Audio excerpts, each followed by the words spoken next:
Sorry about that. Having to mess with the mic.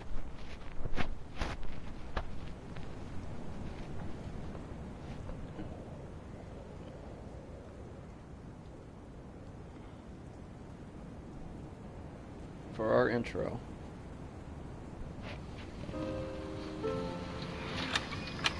My name is Robert Neville. I'm a survivor living in New York City. I am broadcasting on all AM frequencies.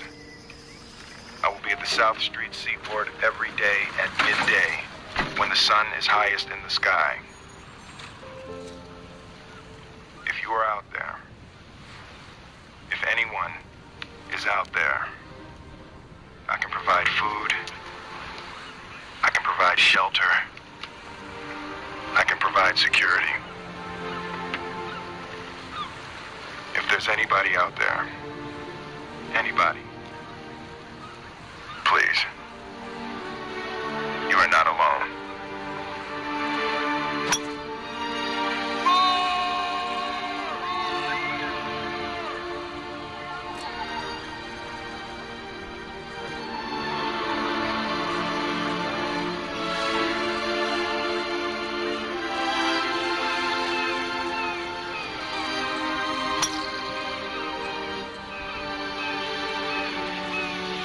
Yeah.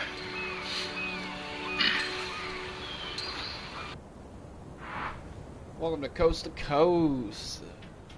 Bringing friendliness back to the shores near you.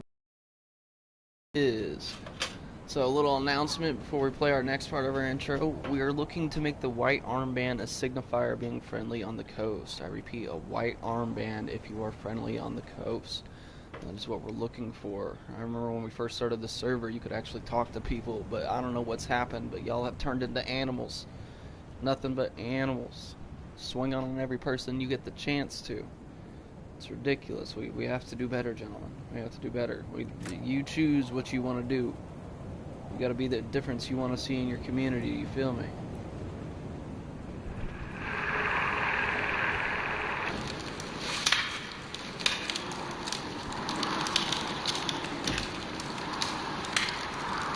Do you really read the same book every day? Without fail. Will you read some to me? Please?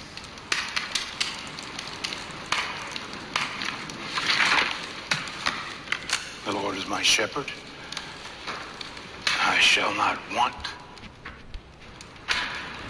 He makes me to lie down in green pastures. Leads me beside the still waters. He restores my soul. He leadeth me in the path of righteousness for his name's sake.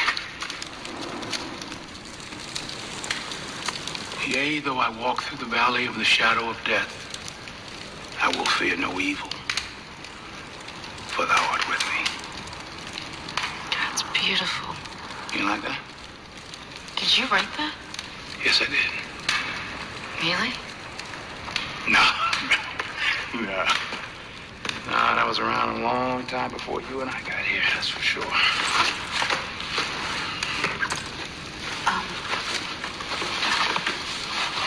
What did you mean when you said it's not just any book?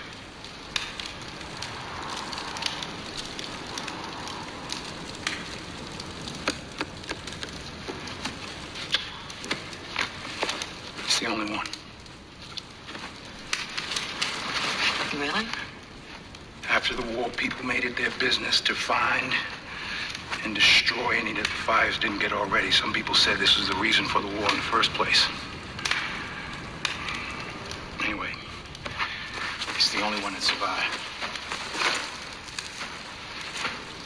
How'd you get it?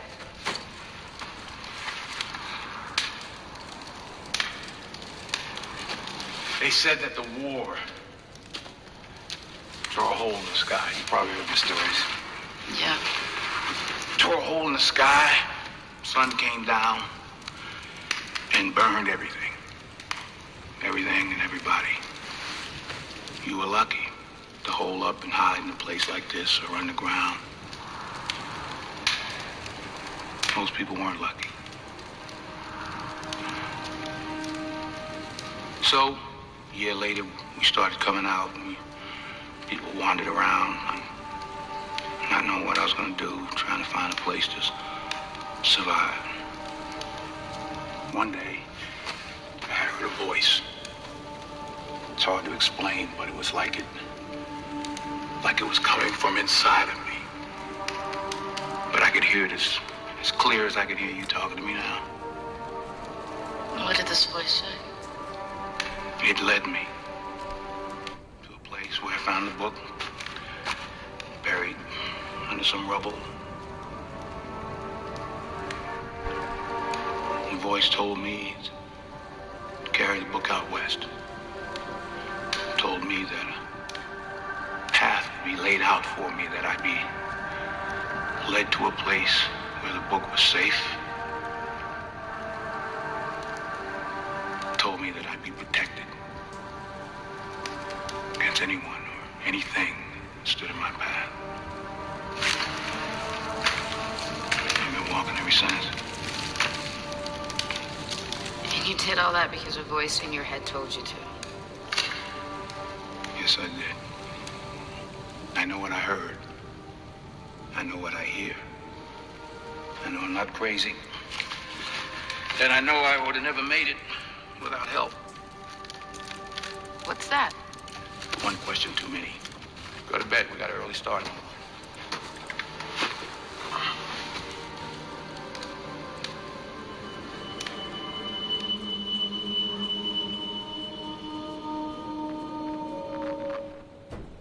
What up, Brody? That is our intro for the radio station. Broadcasting to you live. We seem to have a couple of visitors. Hopefully we can get the message across, bringing friendliness back to the shores. Happy to have you. We are making a community base. We are making a community base down inside of Sebromorse for you guys. Also known as CB. It's down in the factory section, down in the docks. There's a large tent, plenty of crates available, an oven available for all newcomers. How you gentlemen doing tonight? We are the best, my friend. It's a good. Good to hear. Good to hear. Yeah. It's a good radio, bro. Yeah. How long have you guys been on the server, if you don't mind me asking? Can I see the radio, please? Can you open the door? Of course not, sir. We can't let strangers in. But we're more than welcome to interview you. We're friendly, bro. Friendly, We're bro. friendly. Of course. You're friendly? Yes, of course. But I won't be able to come out until the broadcast is over, unfortunately.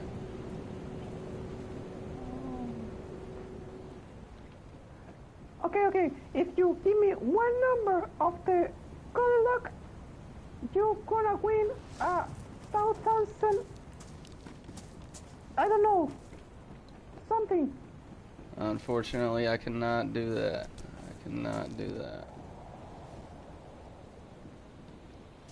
I'm so sorry, gentlemen. I'm so sorry. But you're more than welcome to listen to the rest of the broadcast.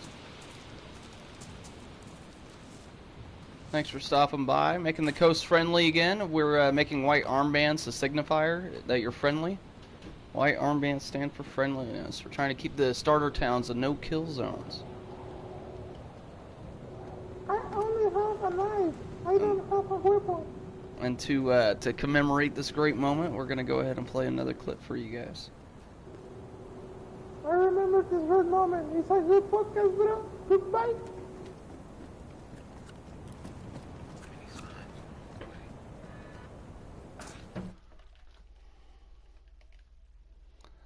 Get a microphone. Get a walkie-talkie.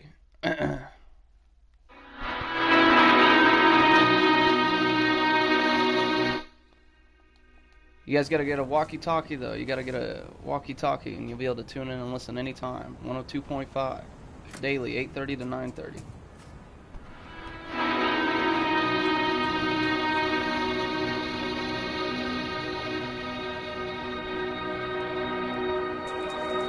Dear Lord, thank you for giving me the strength and the conviction to complete the task you entrusted to me.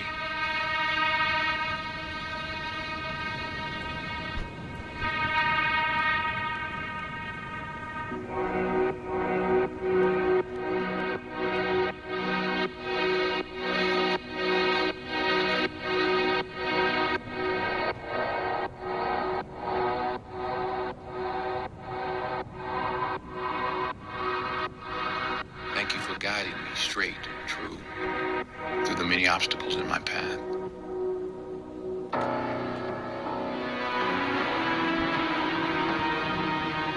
And for keeping me resolute when all around seemed lost. Thank you for your protection and for your many signs along the way.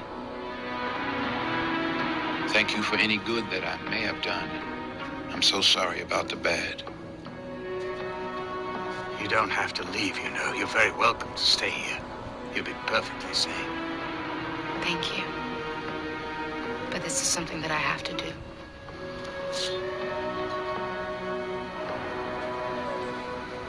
Where will you go? Home.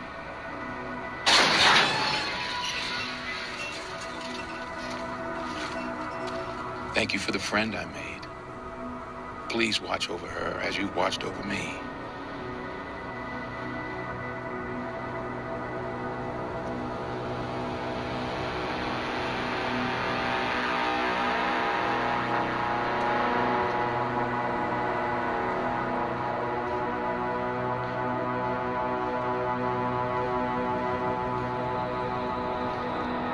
Thank you for finally allowing me to rest. I'm so very tired.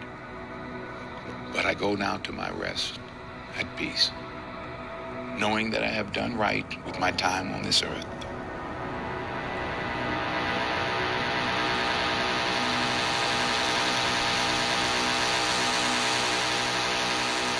I fought the good fight. I finished the race. I kept the faith.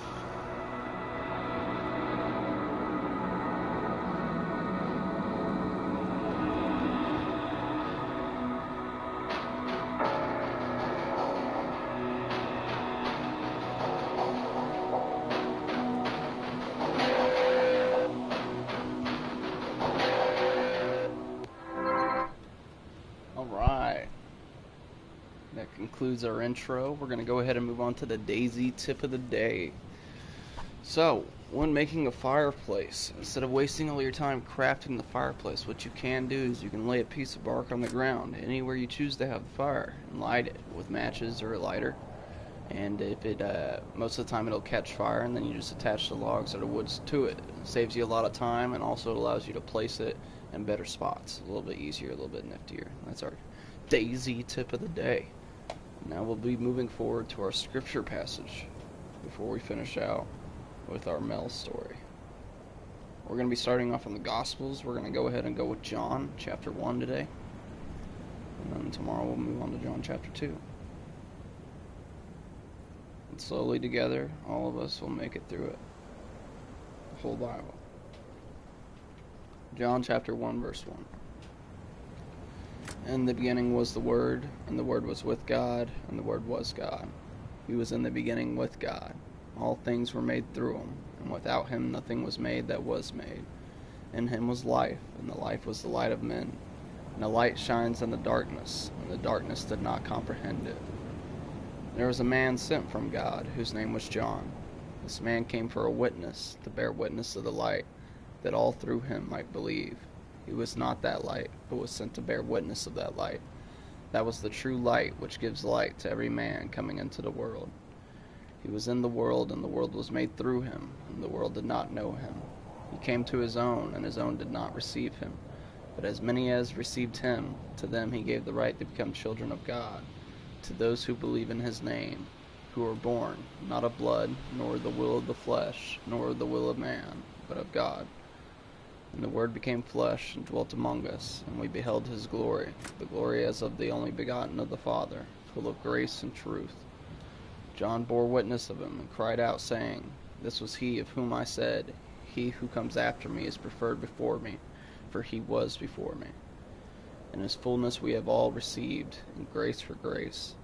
For the law was given through Moses, but grace and truth came through Jesus Christ. No one has seen God at any time. The only begotten Son, who is in the bosom of the Father, he has declared him. Now this is the testimony of John, when the Jews sent priests and Levites from Jerusalem to ask him, Who are you? He confessed and did not deny, but confessed, I am not the Christ. And they asked him, What then? "Are you Elijah?" He said, "I am not." "Are you the prophet?" And he answered, "No." Then they said to him, "Who are you, that we may give an answer to those who sent us? What do you say about yourself?" He said, "I am the voice of one crying in the wilderness, 'Make straight the way of the Lord,' as the prophet Isaiah said." Now those who were sent were from the Pharisees, and they asked him, saying, "Why then do you baptize if you are not the Christ, nor Elijah, nor the prophet?"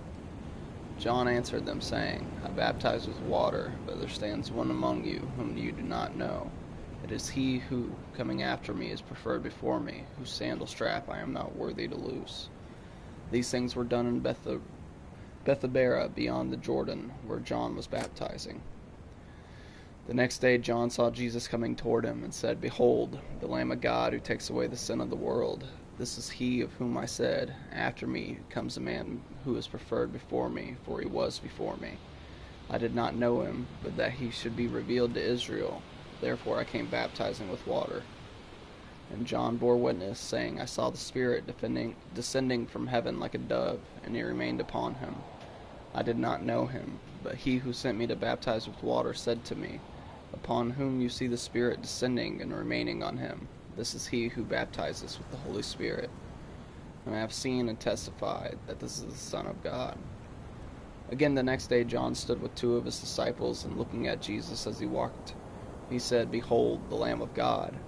The two disciples heard him speak, and they followed Jesus. And Jesus turned, and seeing them following, said to them, "What do you seek?" They said to him, "Rabbi," which is to say, when translated, "Teacher, where are you staying?" He said to them, "Come and see." They came and saw where he was staying, and remained with him that day. Now it was about the 10th hour. One of the two who heard John speak and followed him was Andrew, Simon Peter's brother. He first found his own brother Simon, and said to him, "We have found the Messiah," which is translated, the Christ. And he brought him to Jesus. Now when Jesus looked at him, he said, "You are Simon, the son of Jonah. You shall be called Cephas," which is translated, a stone. The following day Jesus wanted to go to Galilee, and he found Philip and said to him, "Follow me." Now Philip was from Bethsaida, the city of Andrew and Peter. Philip found Nathanael and said to him, "We have found him of whom Moses and the law and also the prophets wrote, Jesus of Nazareth, the son of Joseph." And Nathanael said to him, "Can anything good come out of Nazareth?" Philip said to him, "Come and see." Jesus saw Nathanael coming toward him, and said of him, "Behold, an Israelite indeed, in whom is no deceit." Nathanael said to him, "How do you know me?" Jesus answered and said to him, Before Philip called you, when you were under the fig tree, I saw you." Nathanael answered and said to him, "Rabbi, you are the Son of God, you are the King of Israel." Jesus answered and said to him, "Because I said to you, I saw you under the fig tree, do you believe?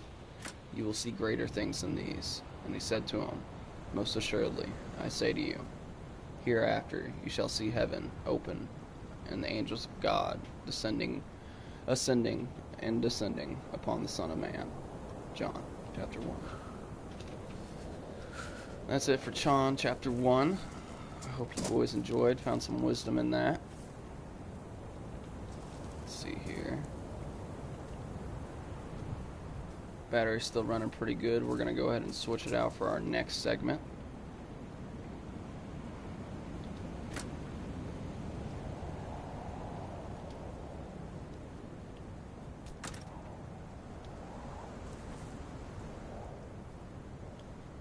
And we are back on the air. Good to see you all again. Good to see y'all. Let's see if I can get a fire started in here. I'm starting to get a little cold. Give me just a moment.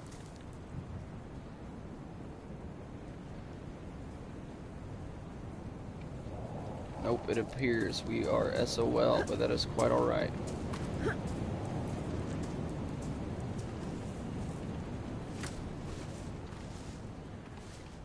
Just a friendly reminder, we do have a community base available in Severmore, so it does take a little finagling to jump in and out of.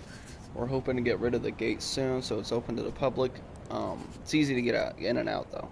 It does have a large tent oven. For those who do happen to find where the base is that I'm transmitting from, we are looking to leave a crate full of walkie-talkies out front, and food and water for those who need it. we are trying to provide shelter in the community. And also, of course, we need more listeners. So, let's see what I can do about this wood situation. I might just have to freeze for 30 minutes.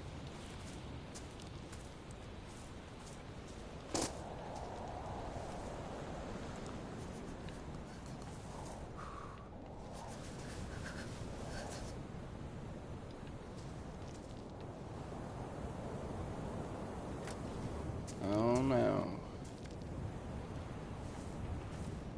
This is not good.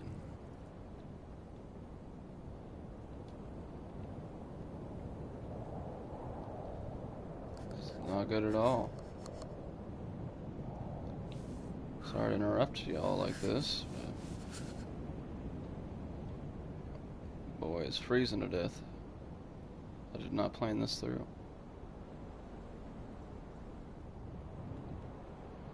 Fuck it. I'm full on food and water. We can afford to be cold. No, just kidding. We're going to take a short intermission here. I'm going to get a fire started.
And we are back on the air. Thank you all for your patience if you're still listening. If not, so sorry we lost you. Had to get a fire going. Can't have the host dying on you, you know what I'm saying? We are always taking requests in the Discord. If you have any advice, any ideas you want to throw out for the radio, if you guys want to hear more music or anything like that. I'm trying to stay away from music, but if that's something you guys want to hear, let me know. Besides that, we're going to go ahead and move on to our next and final segment. And then I believe we have an outro. But still working on the outro. We'll have to get that down. But we're going to go ahead and move on to our next section here.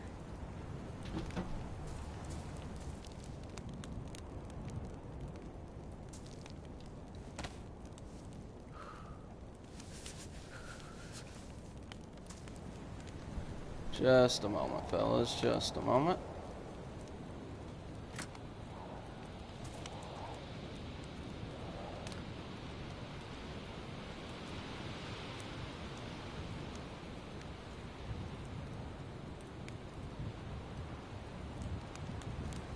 Let me get some background music going, huh? There we go.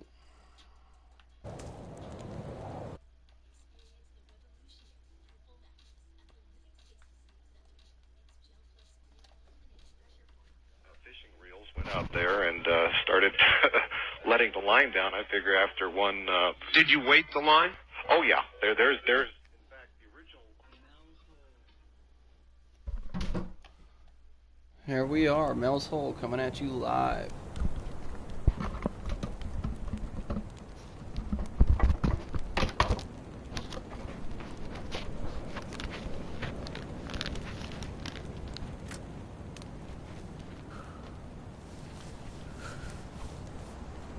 Mel's Hole, the bottomless pit in Washington State. Mel's the guy with the never-ending hole, and we're going to ask him about it here in a moment. Now to Eastern Washington. I guess this is Eastern Washington. Mel, are you there? Yes, I am. First of all, Mel, thank you for answering. What are you doing up at this time of the morning? Well, after I sent the fax, I'm living in town here now because we had a couple of our buildings out there cave in after the big snows that we had out here last month. Oh, yes. And so thereby goes some of the construction debris into the hole. So, all right. When did you discover this hole? Well, the hole has always been there. We've been out there for a couple of years now, and you know, the hole has been there since we've been there. It's been there since the previous owner was there, and the previous owner there was quite elderly, and I'd say he was there for a good 30, 40 years before we moved in. Wow. And then... and so there's been a thing of throwing stuff down this hole for a long time. Oh, yeah, it's been going on, you know, for as long as the hole has been there, I assume. When nobody knows that, I guess. All right, how do you pronounce the name of your town, Manastash? Manastash. Manastash, that's yeah. right. Thank you. Actually, I'm in, right now I'm in a little town called Ellensburg. Oh, I know Ellensburg. All right. You must know about a rodeo here then. Oh, sure. Okay. Well, so, yeah, we've been there for several years. And, you know, we just take all, you know, we take all of our trash, rubbish, anything we have that we have to get rid of, we take it, throw it in the hole. Everyone's throwing their stuff in the hole. The people from around there throw all the stuff in the hole. I mean, it's just been going on for a long time. Well, I got to thinking one day, how come this hole is not filling up? It must be an awfully deep hole. That's a good thing to consider, sure, as you throw stuff in it for decades, literally. And so, I used to be I would say pretty close to a professional shark fisherman. So I had a couple of huge fishing reels, went out there and started letting the line down. I figure after one... Did you weight the line? Oh, yeah. There's in fact, the original line is still down there. I've just been adding to the line and keeping track of how much line I have used. So I've not reeled it in. How much weight is on it? There's a 1 pound weight at the bottom of it. 1 pound weight, all 1 right. pound weight. It's a triangular 1 pound weight. Okay. And so that's at the bottom of it at first. So in other words, it would go down kind of like a plumb bob. Exactly. In fact, I have it rigged across the center of it there, and it goes straight down from the center there. And occasionally I try to move the line there, but when you're moving that much line, you really can't do a whole lot with it. But it seems to, there seems to be, it's not resting against anything at this point here, and it continues to go down freely. And so when I was out there earlier, I let out a little bit more line. And, So you actually went out there tonight after I read this? yeah, exactly. Oh, man. Well, it's not too bad out here right now. It's only about 25 degrees, so it's not too cold. Have you ever heard anything coming from any sounds or anything? Well, the normal thing to do is kind of like yell into it there, to see an echo, and I've never heard an echo come out of that thing. No echo. At all. That's one of the first things I noticed about it. As usual, I brought the dogs with me. They wouldn't go anywhere near the damn thing, and I went back to the Suburban and hung out over there, so it was kind of, if I try to bring them there on a leash, they'll just dig their feet in. They do not want to go anywhere near the hole. And so that's, I don't know. It's just... Well, you've got miles and miles of, Yeah, I think,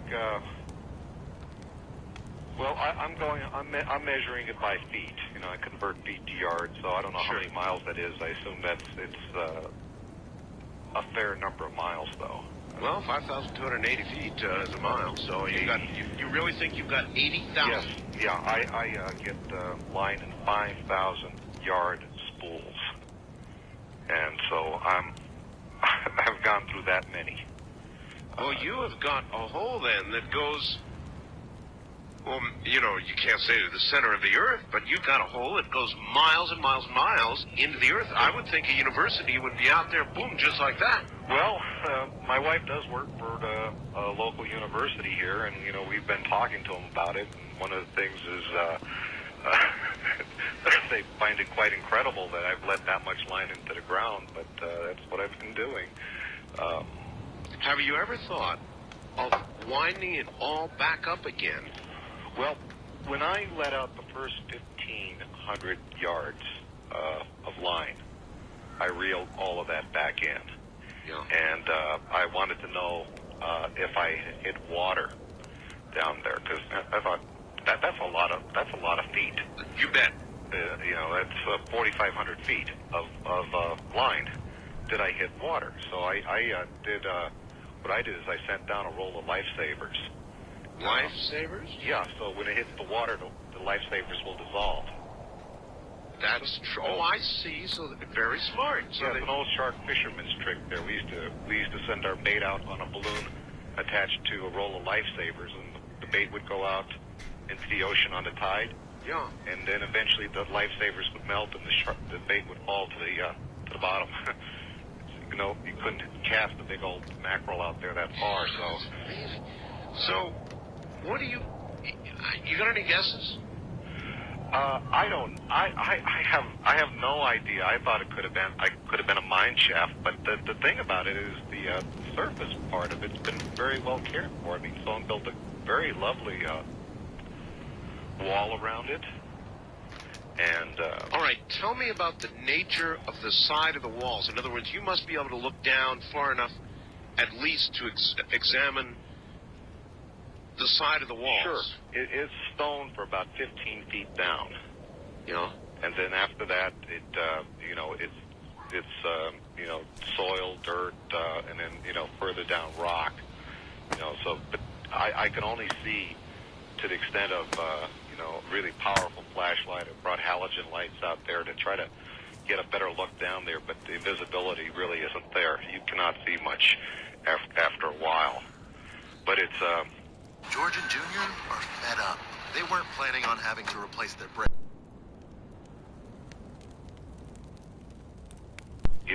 It's a retaining wall. I'd say it's about a 3.5 foot retaining wall, and it goes down about 15 feet, and then it's... Well, I'll tell you this much. No matter how powerful a light, and I was even thinking about a laser, when you're talking about 80,000 feet, forget it. No. Well, they should have some technology that can give me an idea of how deep this thing is. I mean, obviously, the old fishing line method is only going to go so far. What we need here is a volunteer. Real, I'm serious. Somebody who would be willing to be lowered into this hole. Well, I don't. To be honest with you, I don't even know if there's any air down that far. I mean, I wouldn't know about that either. Or That's what true. kind of pressures we're dealing with. These are things that are totally beyond my grasp in terms of knowledge about these things. But do you own this property? It's our property, yeah. How long have you been working on this? Well, we've been out there for a couple of years. I said about 4 years now. But this project here with letting down the line, that's only been since last summer here, and it was just I said, well, how come this thing isn't filling up? Well, sure. And I talked to the neighbors around there, which are on when you're out there in the country, your neighbors are pretty far away, but they all know the hole out there. They all know about it, so it's like because they all bring their trash out there. So the local legend of the hole. Yeah, this could be an apocryphal story, but one guy claims that he threw his departed canine down into the hole.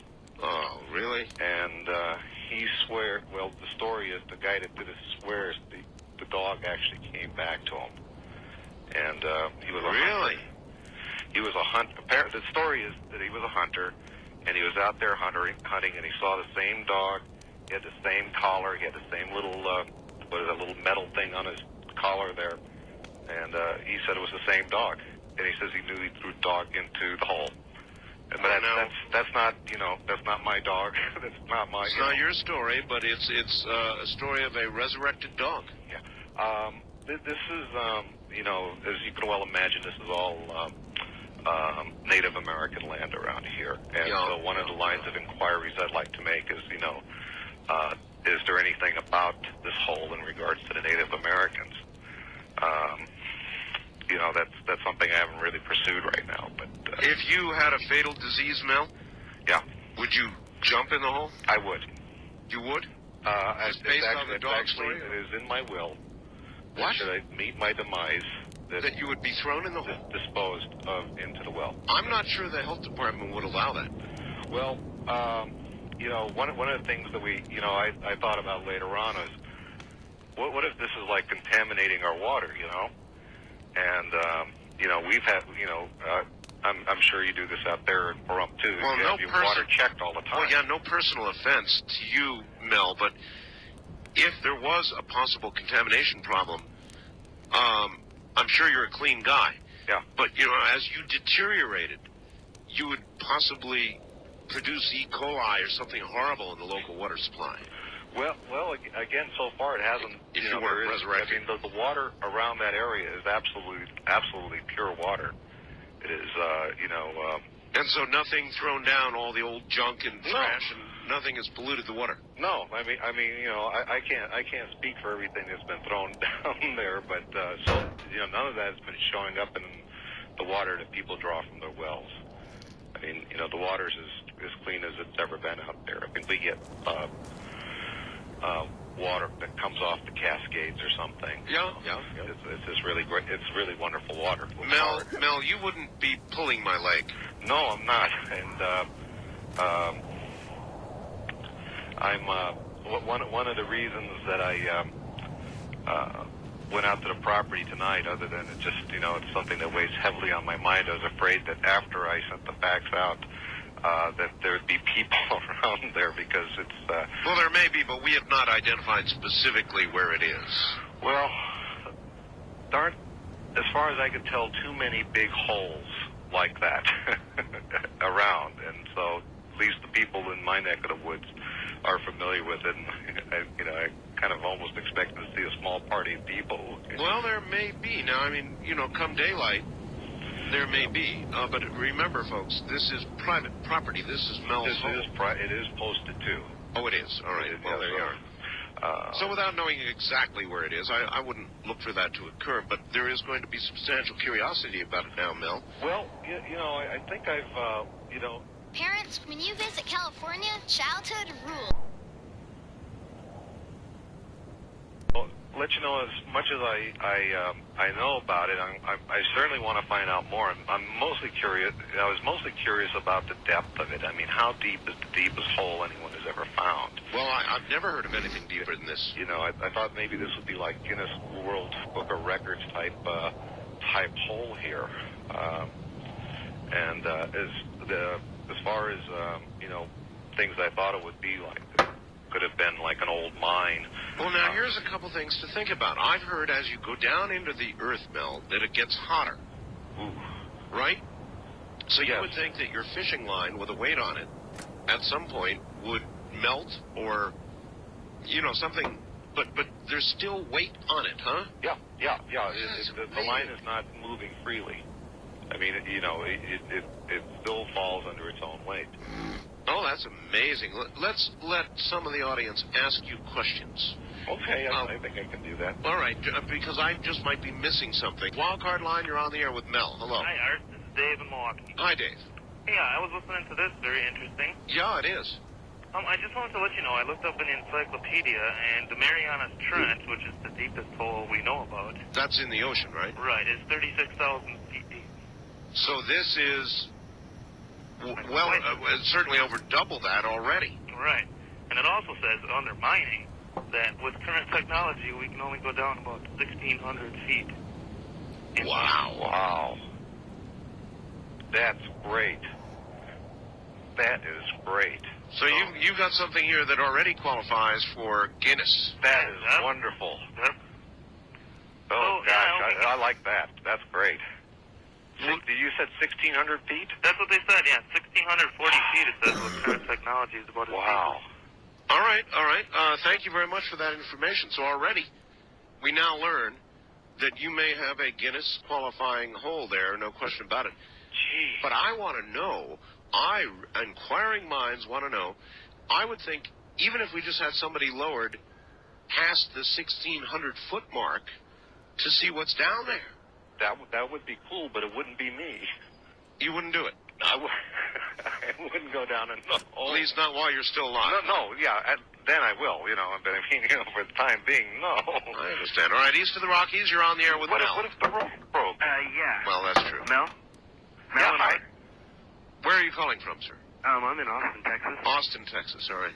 Yeah, you mentioned earlier that you would like somebody to be lowered down into the hole. That's right. I would be willing to do that. See, there you go, sir, a volunteer. We've got a volunteer. I mean, obviously under certain conditions. Like what? Just a cage, for one. A cage? Yeah, just in the event that there's some kind of weird subterranean thing eating all of this garbage down there. Obviously, I would want to be in some kind of a cage. Well, what makes you think, though, that anything that could gobble up, say, a refrigerator... wouldn't get the cage? Well, I would have, obviously, a very powerful light, and I'd be able to see it at some point before it's too late. So we'd have radio contact with you, and we could hear you scream, at least. Yeah. Sounds too much or like an Jaws. instant up button. An up button? An instant up button. On back up. At like a high speed. You could take a camera with you. Yeah. With a light and show us everything as it... Yeah. I've got a pretty adventurous nature to me anyway. So this plus I have a very appealing draw to the supernatural for some reason. Anyway, just naturally in my personality. Well, nobody's saying there's anything supernatural about this, but... Well, the dog story would indicate something supernatural. Well, that's true. Everyone's dogs are scared of the hole. Yeah. It's not just my dogs. No, that's a very good point. In other words, other dogs won't go anywhere near the hole, huh? Yeah, my dogs will follow me everywhere. I mean, no matter where I go, they're, Except to the well. Uh-huh. Now, you call is this possibly at a grid point on the planet? I wouldn't know about grid points, other than I know they exist. Do you know anything about the grid points? I know. Yes, thank you, sir, from Austin. I've heard about grid points, but I would have no way of knowing where they are and whether this is one of them. I wouldn't know. Now, this is just a hole. And he's right. There is something a little paranormal about it when you consider the dog story. I tell you, well, here's somebody from Las Vegas. Mike suggests that we throw a cat down the hole. Listen to the cat scream as it goes down. It's a horrible idea. I don't know about people who do that, throw down a cat. Oh, man. And you hear the echoes sort of going down. I'm not for that at all. All right, Mel, here comes some more people. First-time caller line, you're on the air with Mel with the hole. Art, why don't you have somebody, I know you're connected with somebody that's got radar available. Radar would be the way to go to find out the depth. Well, would radar go down a hole Absolutely. without hitting the And sides? You don't need a fancy radar to do it. You mean like a... What about sonar? No, I guess No, sonar you couldn't use because you don't have anything for the medium to go through, like underwater for sonar. Yeah. But radar would definitely work. In other I was words... just curious if you'd call a government agency to come out. But wouldn't radar return a hit from the sides of the hole and bounce around down there? No. Purely directional radar. What do you use when you're driving down the highway?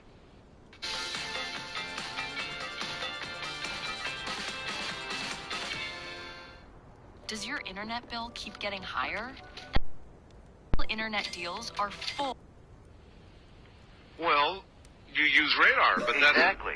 That's out in the open. That's not in. I don't know enough about radar to know if that would work, but it's a good idea. Well, I've used it for years, but all right, way to try it. All right, that's. I want. How about a cop's radar? I'm not sure if they'll return an echo off of that. Possible. All right. Well, it would tell you how fast the hole was going, wouldn't it? Tell you how fast. Cute, Mel. Wildcard line, you're on the air with Mel. Hello. This is pretty funny. Good evening, Mel. Hi.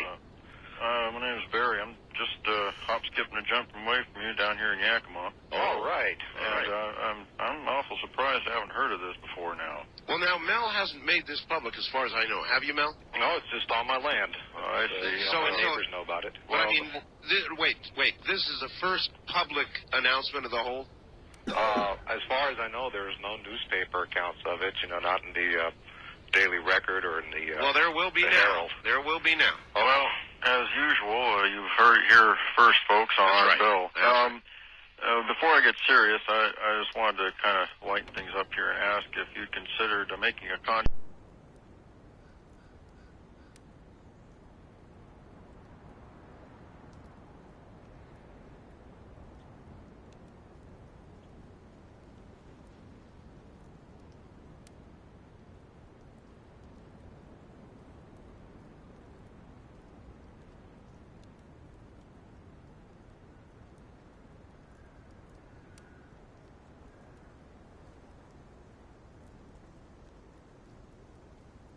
From Yakima County, you could probably make a killing on that.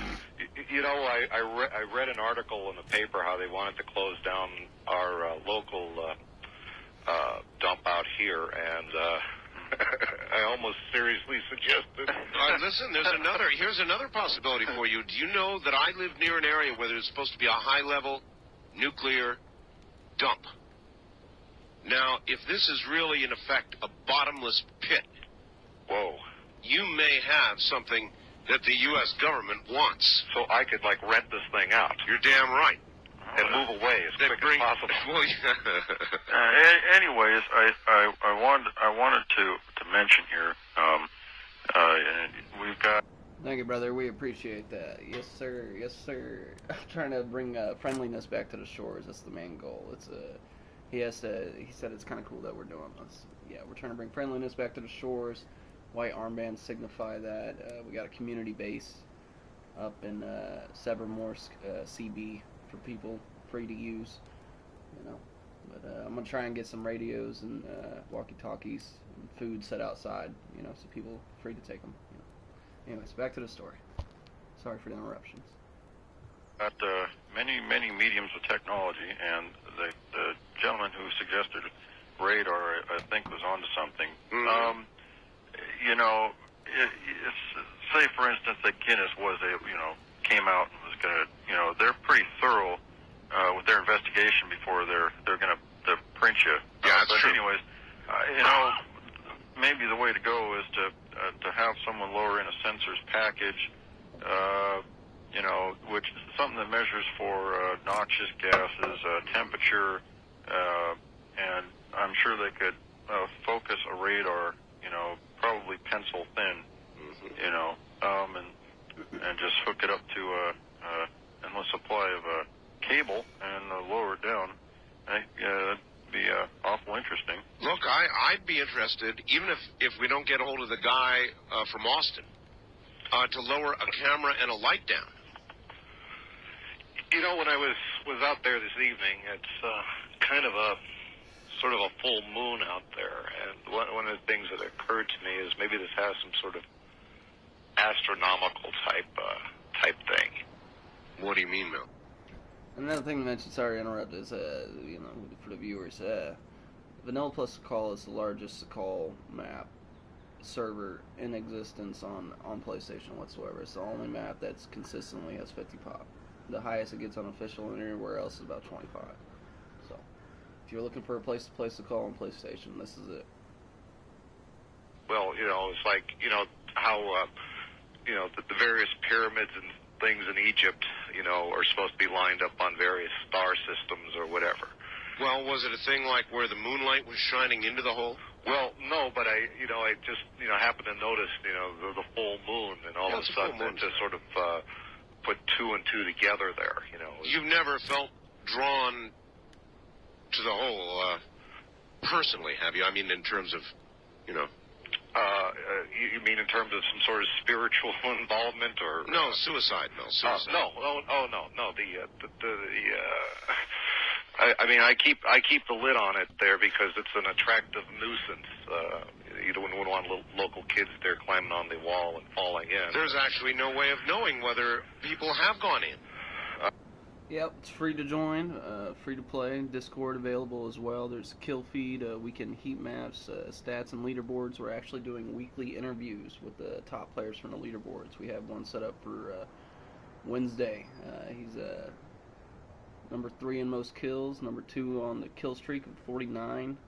I think his kills 180 something, and he's also the second longest lived character. I think he had like 2 days and some change. Because they'd be gone. Not in my down with a refrigerator. Again, if I... Called Vanilla plus Sakahl. Vanilla plus Sakahl. Top of community page. I can find out something from the local Native Americans on, maybe with some sort of burial thing, or, And you can drop a big rock, and you can hear it going down, probably bouncing off the walls or something, but you never hear a splash. You never hear a splash. I've even taken, like, old television tubes, the picture tubes, and... You've dropped picture tubes down there? Yeah, I've dropped, I hate to say this here, but I've dropped more than one of them down there, and I've never heard it implode or anything. Nothing. EPA, you probably shouldn't say that on the air. Well, they'll come and get you for that. I mean, TV tubes. Well, it is my... It's your own property, I know, but these days, Mel, doesn't make any difference. I mean, tomorrow morning you'll liable to wake up and there'll be tanks in Boutros Ghali will be there. That's true. All right, east of the Rockies, you're on the air with Mel. Hi, WKXY, Sarasota. Sorry for the interruption again. I won't interrupt anymore till the story is over, but we got to switch out our battery.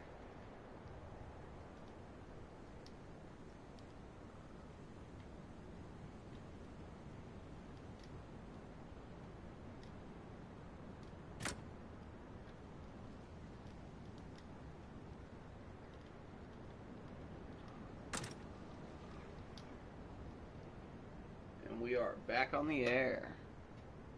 Sarasota, Florida, yes. Let me say, let's throw Mike from Las Vegas down the hole. Really? Yeah. Okay, he's the cat. Okay. I do have a question for Mel. You're a fisherman, right? Yeah. Okay. Have you ever felt a tug on the line, and if you did, what would you do? I don't have a hook on it. There's just a large, there's a 1 pound weight. Yeah, but she's saying if something obviously was pulling on that line.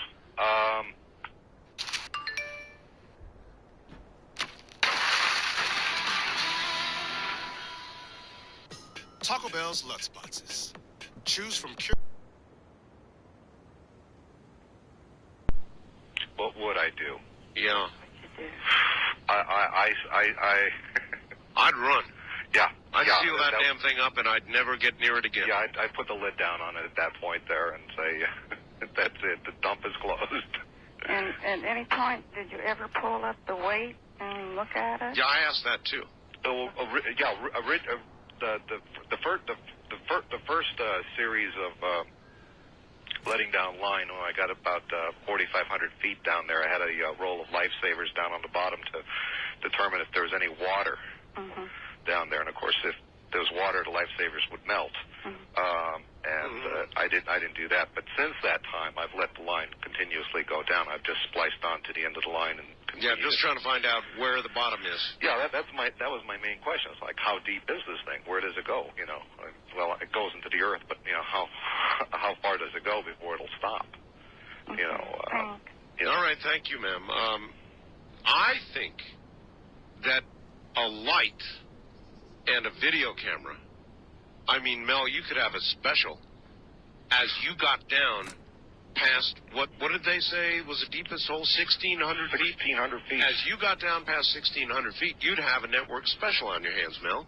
That would be good. I'm thinking about putting up a web page on it there if I can get one of those. What's his name? Rivera would come.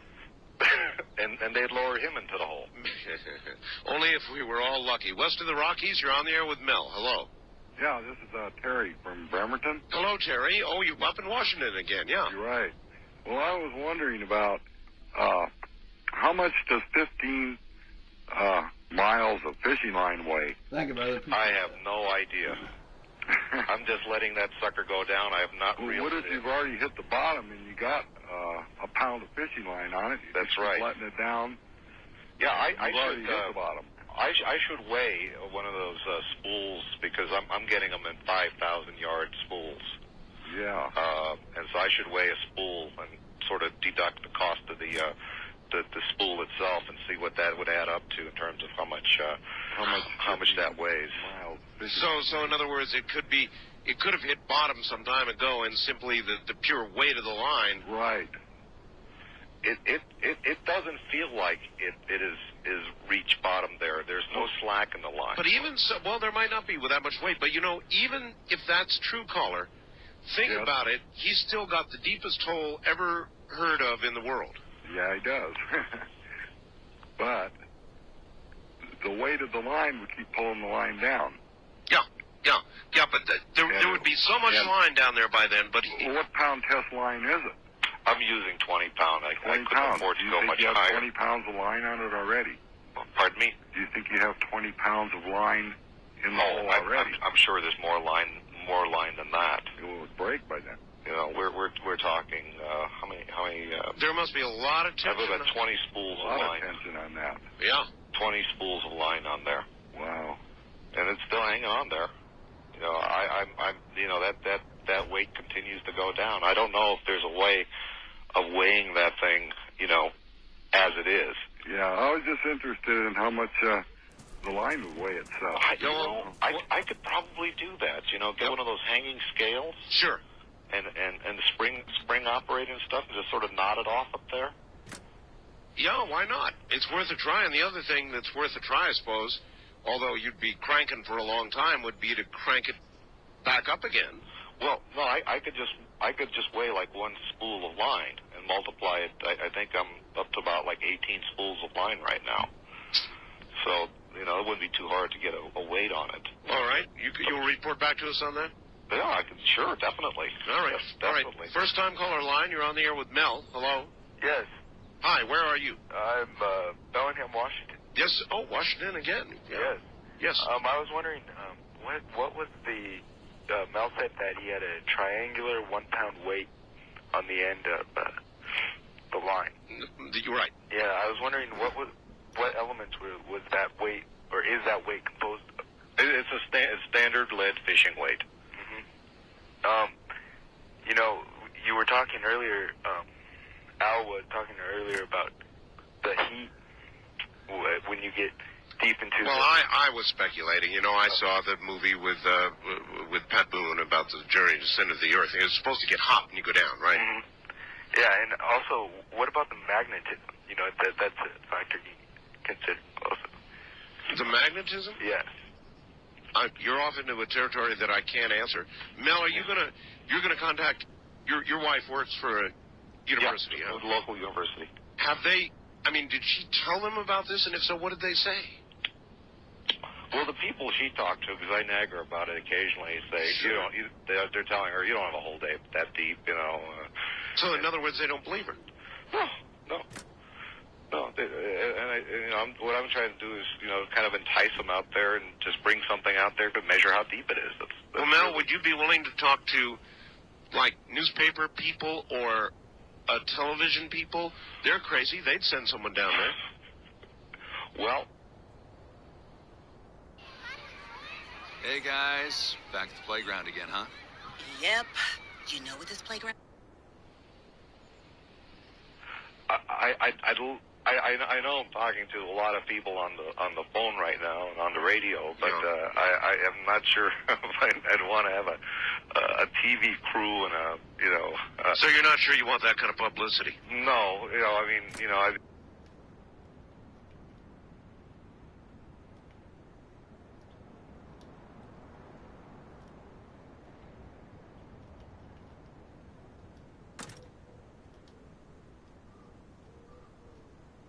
Be happy to, like I say, I could put together a website on it and keep people, informed about what's going on, because I'm sort of making this my. People would accuse you of going to the well one time too many. That's probably true. West of the Rockies, you're on the air with Mel. Hello. Hello there. That is absolutely amazing. All right, this is Ken from Scottsdale. Yes, sir. And one thing I wanted to mention about that, you mentioned about a car that had apparently fallen from the sky. The Chevrolet, yeah. Right. I recall reading about many, many incidents in England and throughout Europe of nuts, raining nuts of different kinds. I mean, Brazil nuts and hazelnuts. Sometimes it rains nuts on my program. Listen, we're not talking about things falling from the sky right now. We're talking about a hole. Right, I know. Well, it was open lines a minute ago. Now you switched it. Well, I've switched it because I have Mel. Oh, well, anyway, as far as the hole goes, isn't it possible there could be like an aquifer or something in their water or something? Mel has not found any water at all. He lowered lifesavers in, and the lifesavers came back, and that was how far, Mel? 4,500 feet. 4,500 feet, and the lifesavers came back intact, right? Oh, yeah, they were absolutely dry. They weren't dissolved. They were just perfect. That's pretty definitive. First-time caller line, you're on the air with Mel. Hi. Mel? Hi. Hi, this is Conrad in Grass Valley, and I've got some thoughts about this whole well problem. Sure. First of all, if he's putting line down the well... Wait a minute, sir. We've got to stop this because people are going to call it a well. There has never been any water found in this hole. Okay, a hole. Yeah, thank you. All right. If he started out with a 1 pound weight and he starts adding fish line to it, right, then the amount of weight down the hole increases. All right. Now, if he knows the weight of the line on a per foot basis, as he puts more weight down the hole, if he could measure the total strain on the top of or load on the top of the line, he would know if any of that line was draped on anything. See, the thing is, once he gets a fair amount of line down there, that's a good point. The 1 pound weight on the end is insignificant. And he wouldn't even, it could be hung up on something or laying on the bottom or something, and he would never know it. Yeah, but he put lifesavers down 4,500 feet. So even if what you're saying is true, this is still, by a long shot, the deepest hole ever. Well, that assumes it's even that deep. The one thought that you had that I thought was very valid was the temperature as you go farther down into the ground. Well, that's what I think that's right, isn't it? Oh, yes, of course. By the time it's down 4,000 feet in the ground, where the temperature would probably be well over 100 degrees Fahrenheit. If the 100, the monofilament and the lead would certainly survive 100 degrees just fine. You're probably right. That is interesting. Mel, I say that we got to put a person down there, a volunteer. Not a cat. No, not a cat. No cats. But a person, maybe like a media person. One of these anchors from maybe one of the Seattle Como stations or something. Lower them down. Oh boy. Again, I'm intrigued. Again, I've been running line down there for quite a while, and I don't think I've hit bottom.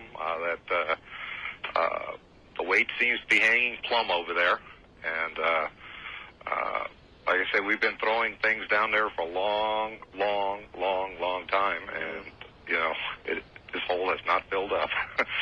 I don't know. Maybe it's getting incinerated down there. I don't know. All right, and you would swear on all that is sacred to you that what you have told us is the absolute, unadulterated truth. This is my hole, and this is the truth about it. God, it's an amazing story, Mel. Who else besides your wife, the people you've tried to talk to at the university, and yourself? I guess your neighbors know about the hole? Oh, yeah. There's probably good... Oh, well, you know, in terms, you know, not families, but individuals, probably a good 20 people that use the hole regularly. To throw junk into? Yeah. It's always been done. Well, I remember when I was a kid, I used to like to throw stuff off bridges and stuff like that, and into holes just to hear it hit bottom. Never heard anything hit. I mean, if you hit the side, of course, but if you just drop it straight down. Straight down, yeah, 9.5 feet. Go straight. 9.5 feet is certainly large enough so that if you got in the center and dropped it straight down, it would go straight down, right? Yeah, you can just, you know, lean right over there and get it going straight down. You know, and as far as anything I could see, visually, you know, with the, you know, halogens and flashlights. The light just what? Fades away into blackness? Yeah. You've got nothing after a while, you know. You can see as far as the beam will go, and that's it. You know? Does anybody have any theories about, you said a dog was thrown into the hole dead, and then came back alive again, right? The story is the guy was out hunting, and he saw his dog, and he knew it was his dog, as it was the same dog, it had the same collar, it had the same tag on it, and the whole thing. Oh, man. Does anybody have any theories about what properties would be in the hole to resurrect a canine? Gosh, I'd like to think that this is something like really benign, like, I mean, cows have gone down there. I mean, I haven't heard any cows coming back, you know, or at least that you would know, but I don't, boy. Well, it's not the creator. Well, look, we're out of time. Mel, you get the honors from near the hole in Washington State. Tell them. From the hole. It is good night to everyone from coast to coast. And beyond. Thank you, Mel. And that wraps up our story segment. I'm going to go ahead and move on to our outro. I just want to thank each of our viewers and listeners. For our listeners, we will be signing off soon. For our viewers, you're more than welcome to stay after and see the adventure I'm about to go on with my great friend Great Lakes. But we're going to go ahead and move on to our outro here.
One moment, gentlemen. We got to make sure our mic's working properly here.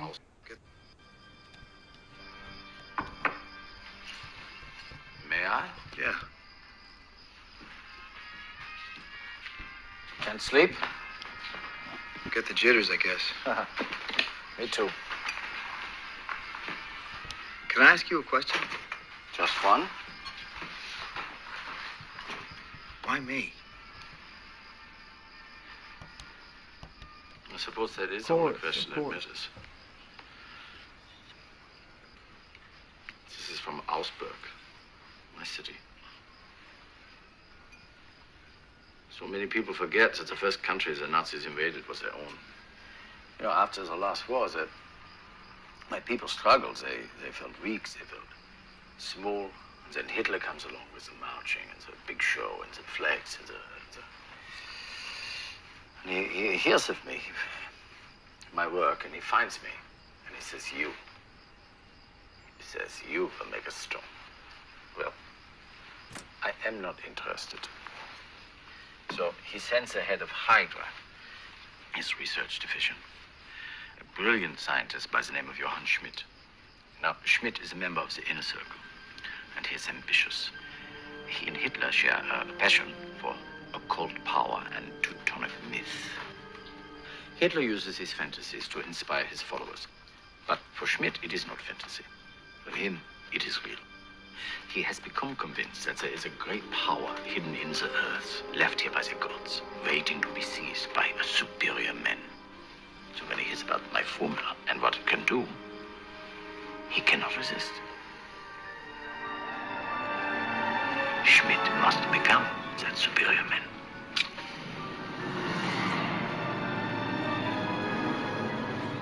Did it make him stronger? Yeah. But there were other effects. The serum was not ready. But more important, the man. The serum amplifies everything that is inside. So good becomes great. Bad becomes worse.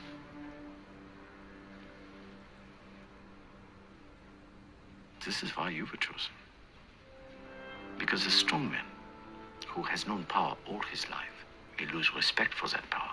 But a weak man knows the value of strength and knows compassion. Thanks. I think.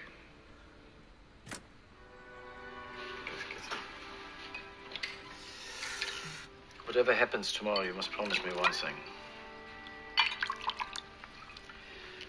That you will stay who you are.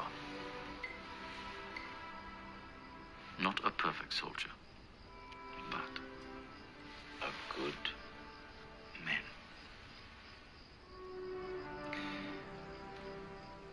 To the little guys. No, wait. What I am doing? No, you have a procedure tomorrow. No fluids. All right, we'll drink it after. No, I don't have a procedure tomorrow. Drink it after. I drink it now.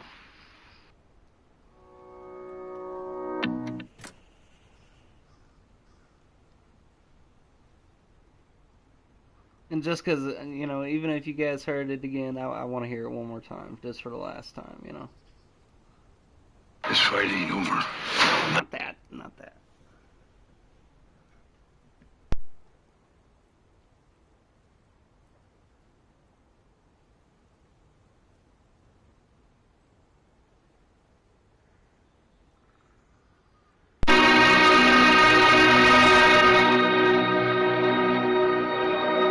Dear Lord, thank you for giving me the strength and the conviction to complete the task you entrusted to me.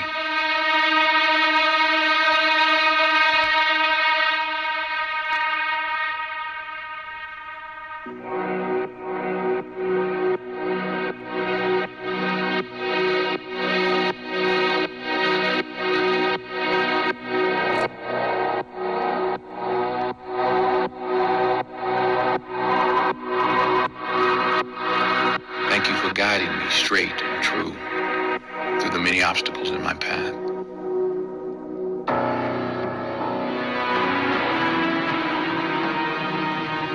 And for keeping me resolute when all around seemed lost. Thank you for your protection and for your many signs along the way. Thank you for any good that I may have done. I'm so sorry about the bad. You don't have to leave, you know. You're very welcome to stay here. You'll be perfectly safe. Thank you. But this is something that I have to do.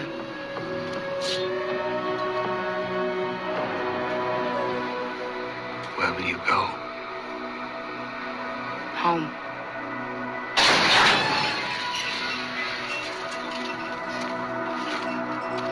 Thank you for the friend I made. Please watch over her as you've watched over me.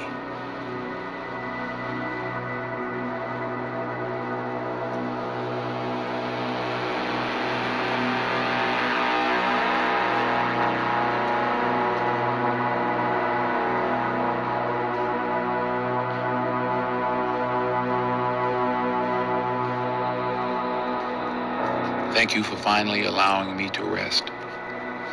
I'm so very tired. But I go now to my rest at peace, knowing that I have done right with my time on this earth.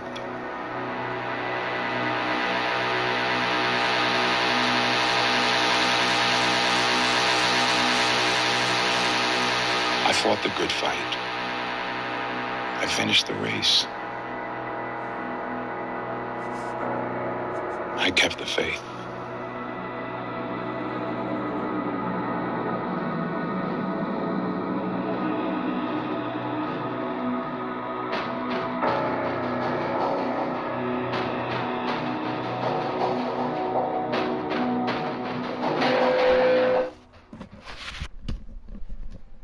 Appreciate y'all for listening. We are signing off. It's been a great broadcast. Love y'all. God bless you. Stay friendly on the coast. Careful out there.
Hello?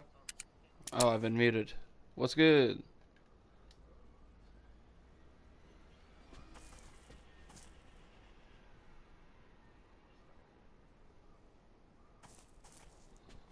Hopefully I didn't mess up the podcast too much. Jesus, I don't know when I fucking turned it off. Did you guys listen to the broadcast? Fucking... You guys can turn on... You guys can carry walkie-talkies and turn that shit on. You know that, right? Get some walkie-talkies, damn it. You find them everywhere. You'll find one. We'll just pick up the next one you see. But quick question: do you guys have it where your voice can be shared on stream? Shared on party. It's in your settings where you can allow others to record your voice on stream and shit. I'm streaming. Yeah. If you could turn that on, I got a couple guys watching. They just got done listening to the broadcast. Yeah. Yes.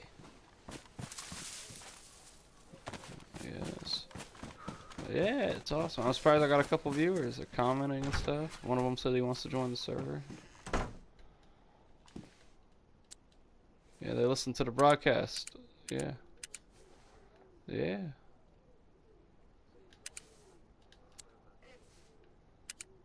Technically, no.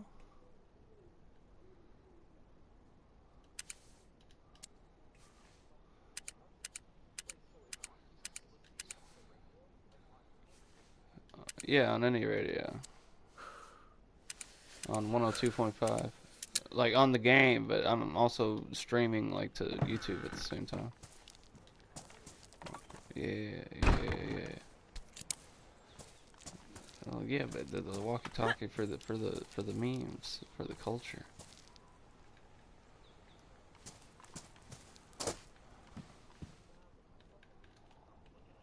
I ain't charging these batteries for nothing. You know what I'm saying? You better start using a walkie-talkie. I didn't charge these batteries. I didn't, you know. I'm going through all this tough work being in the radio tower. You know.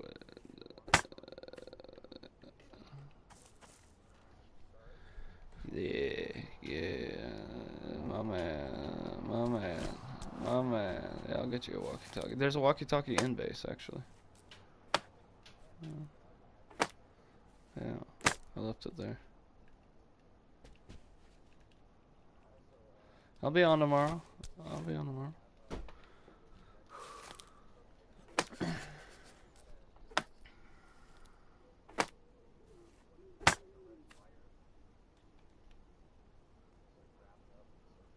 A cable?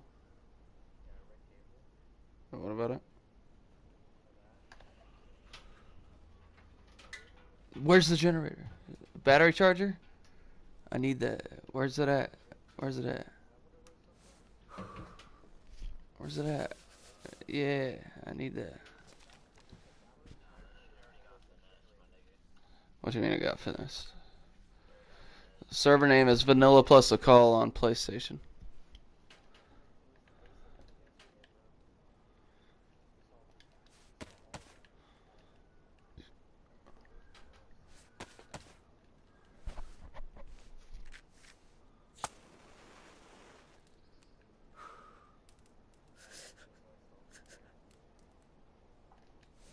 Oh, my friend just got here. Hell yeah.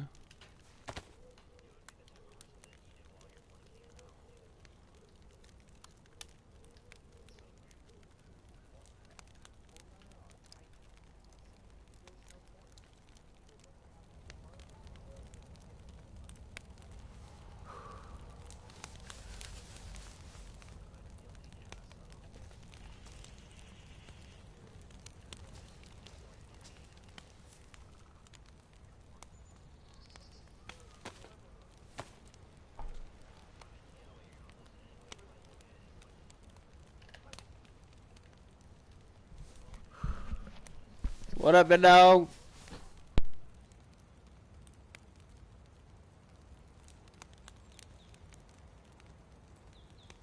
Hold on, fellas. I gotta go unlock the door. Shit.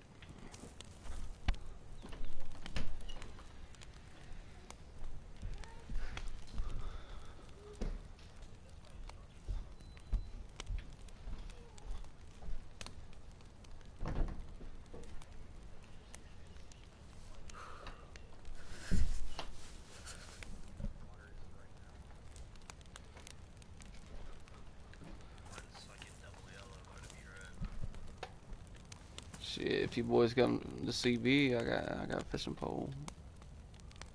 You guys are hella far. You're on the south, ain't you?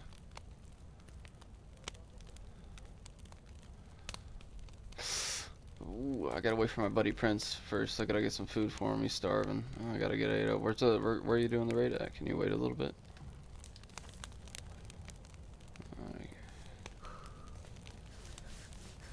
How many gates you got left?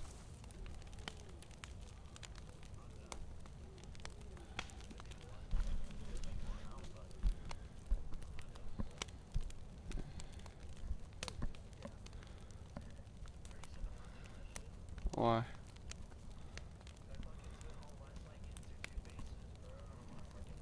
You guys already looted? You guys already looted too?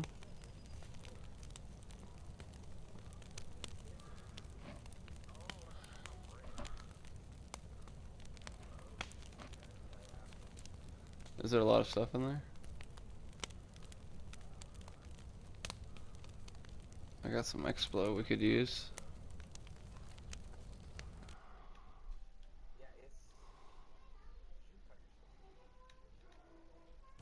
No, I'm not on the radio station. Still.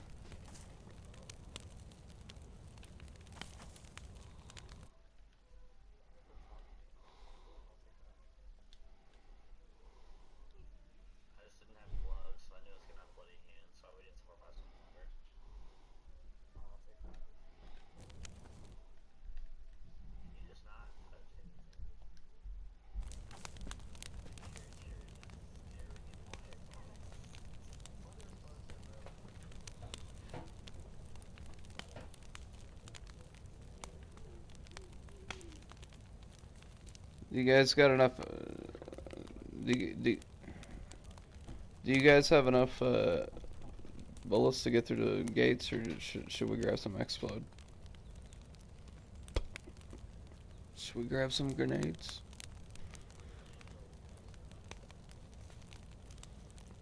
You gonna what? Oh, word.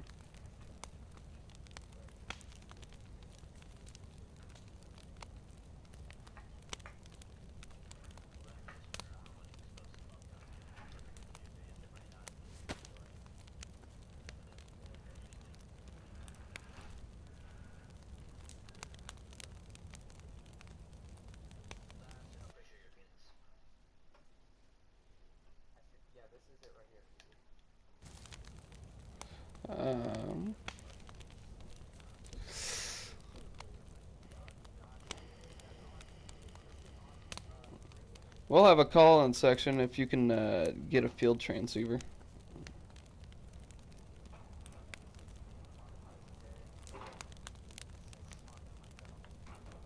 Oh yeah, we can't say nothing crazy for sure. Yeah, piece of shit. No, you cannot. No, you cannot.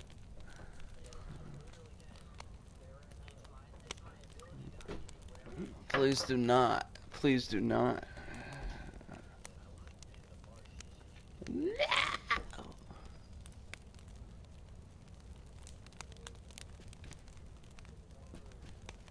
You're gonna get my ass beat. Gonna get my ass beat.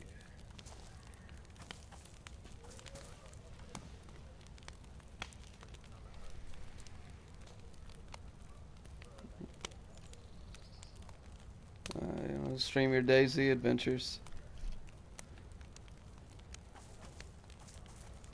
If you're cool with it, you can do some make yourself a little documentaries on your adventures if you're good at editing. You know, do a little movie, Dayz movie.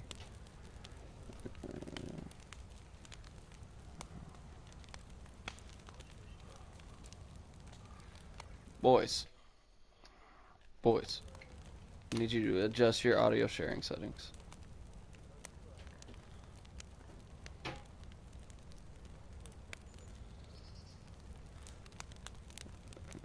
Big black cock.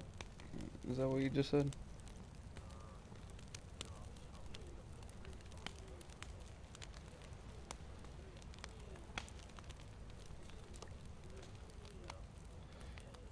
BBL living.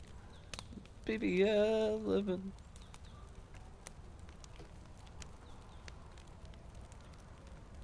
Yes, sir.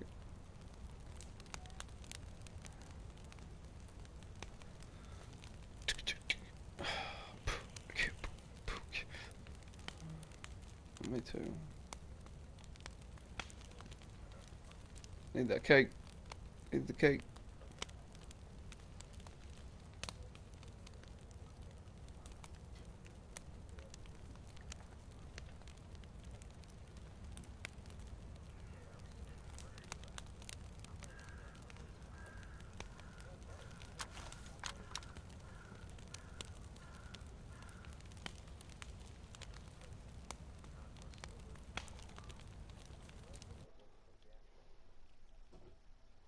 Gotta adjust something here. Let's see what we can do.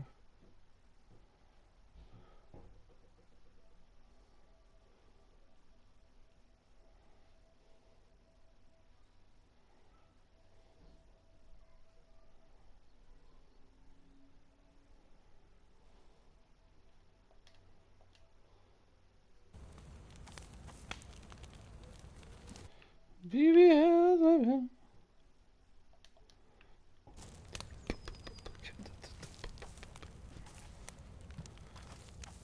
Let me get out of here.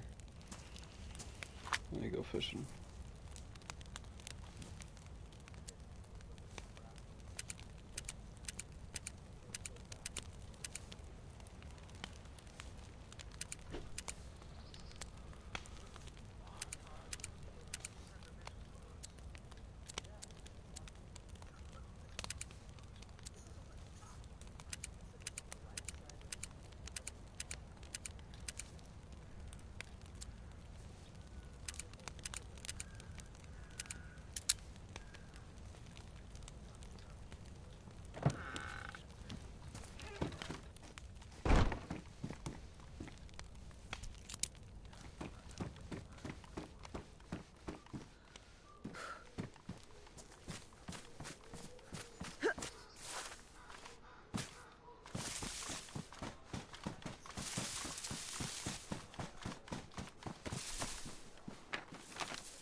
Cornball Sakahl.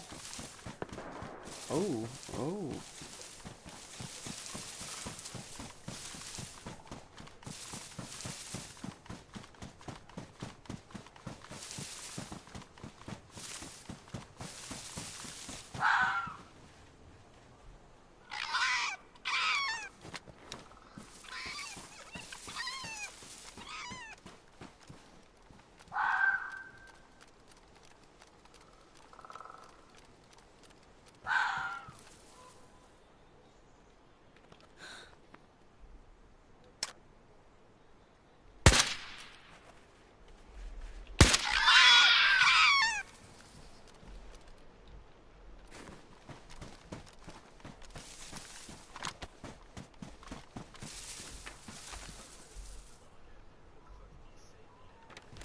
No, bro, chill. Oh, you're fired. Career over. Done. Terrible.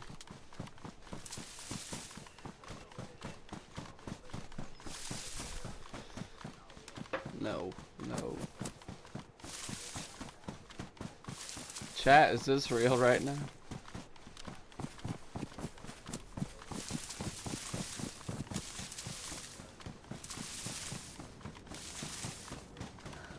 It is, it's the worst one. Yeah, it's the worst one.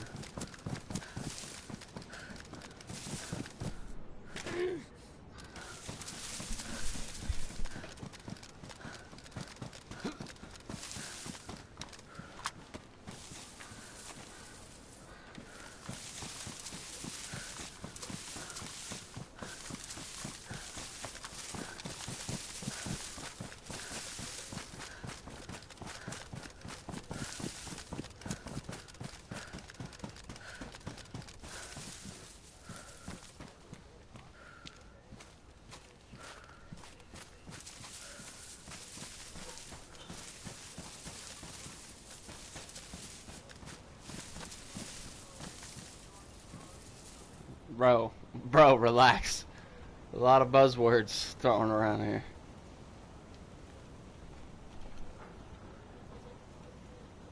This is a Siri podcast. I wanted to be intellectual.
What's good? What you mean?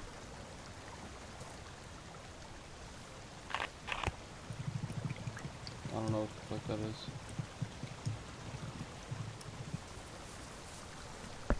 I don't. No.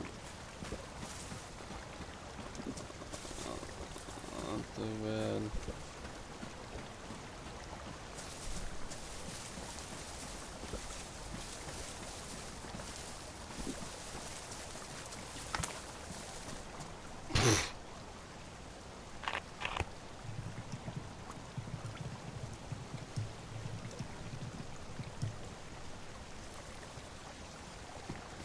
Oh, we lost a viewer.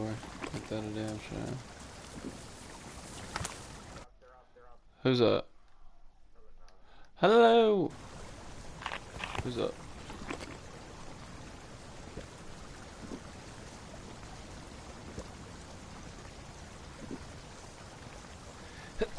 Oh, shit. Forgive me, chat.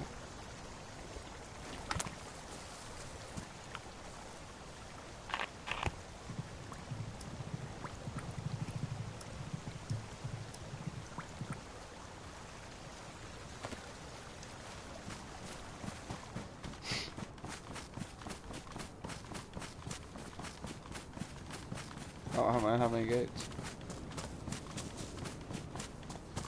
How many gates?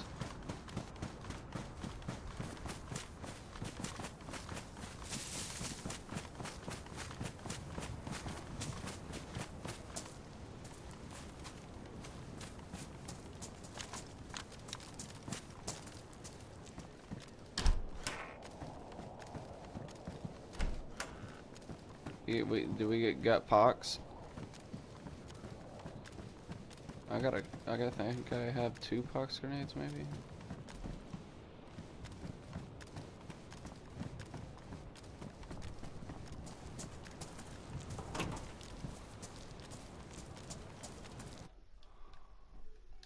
I'm good, man. I'm good. We just got, you missed the broadcast. We did a radio broadcast for an hour.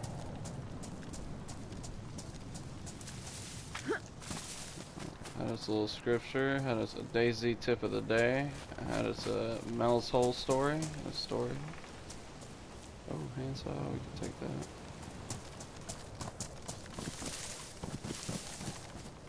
Chill, mama.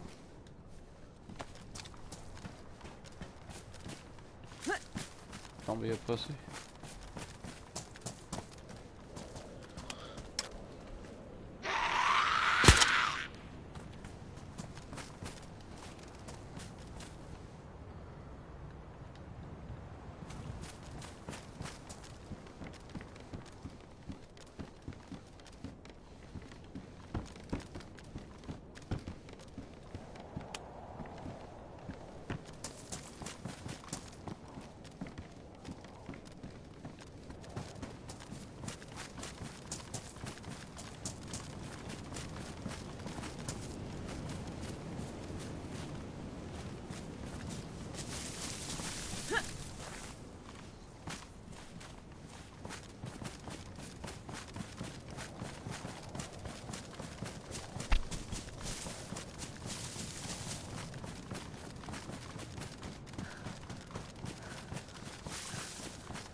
Yeah, the broadcast is tomorrow. We do it daily, 8:30 to 9:30 Central Standard Time.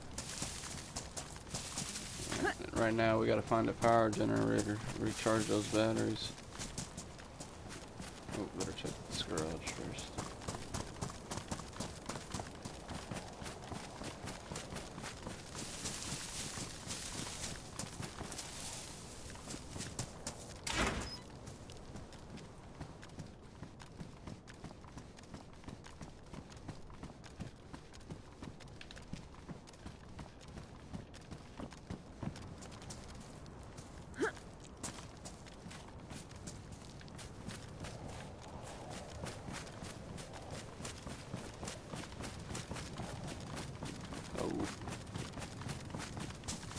I'll get your ass.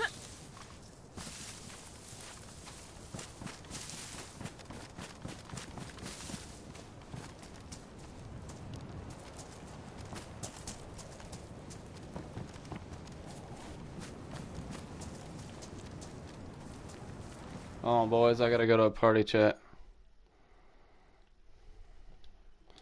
Hello, good sir. Hello, how are you? Mr. I'm good, bro. Omar? I can't put my axe away, bro. Yeah, That's alright. My axe. Have you seen a power generator by chance, good sir? Look, you don't have a voice right now either, but I don't got space.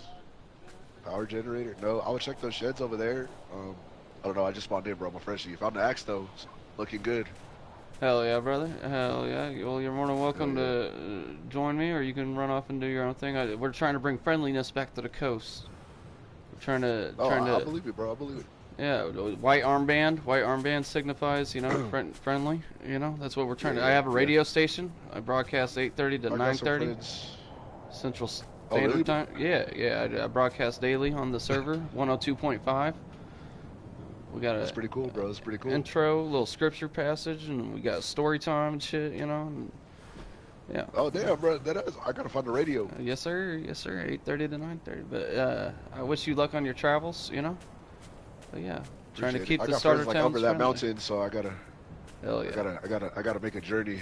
I believe in you. But I appreciate you not killing me, bro. Yes, sir. Yes, sir. Let me see if I got anything I can give you to give on your way. Here you go. You want this? Oh shoot, yeah, I'll take that, bro. There you go, brother. I appreciate you, brother. Yes, sir. God bless you. My voice is shot, but you know I appreciate you. Yes, sir. Yes, sir. God bless you, sir. Thanks for not attacking me. Oh no, bro. No, you're good.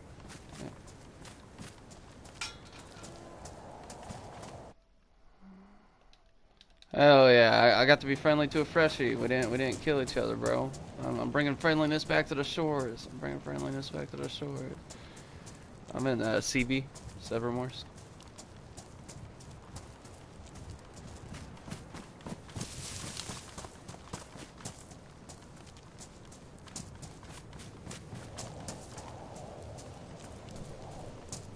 That's what's up. You're in CB too?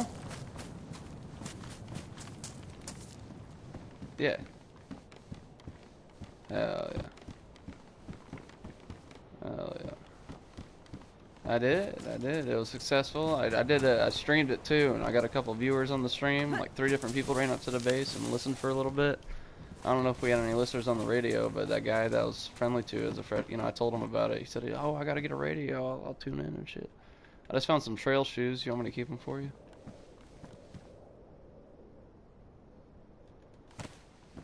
Oh, word. We gotta start handing them out to freshies. But, do you need these trail shoes? I'm about to go fishing. I was looting some sheds on the way down to the water, looking for that generator. I got a zucchini. I just gave that guy a fox, unfortunately. Oh. Okay. Alright, I'll start fishing. I gotta find that power generator, brother. I gotta help my friend move in here in a little bit. He's over here right now moving in the small stuff he can handle. The big stuff I'll have to help him with.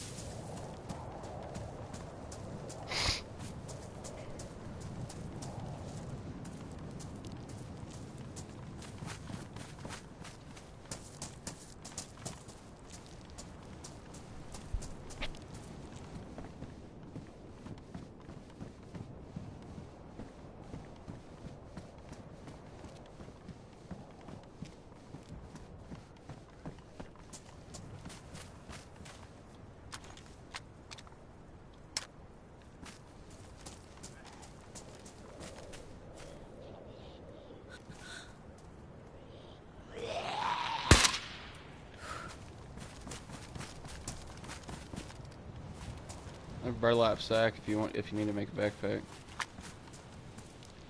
Yeah. I'll give it to the next fresh, yeah, fine.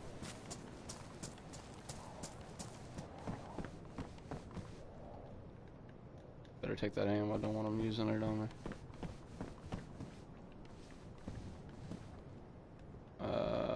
It does. No, but no, it's fucked up. It's skewed. I forgot.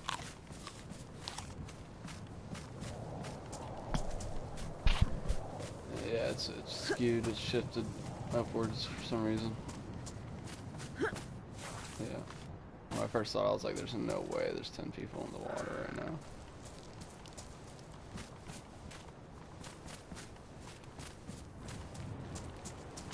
Lucky to get 3 out there.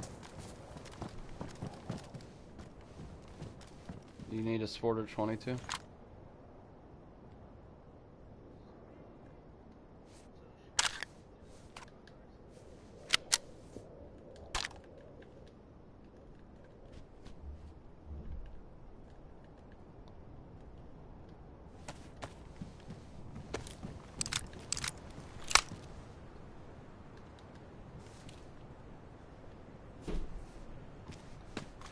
What? They're down in, oh, I don't know. It's just you and me. These guys are from the faction. They're about to do a raid. We can join them if you want.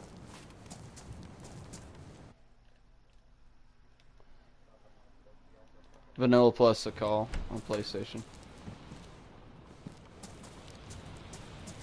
No? Why?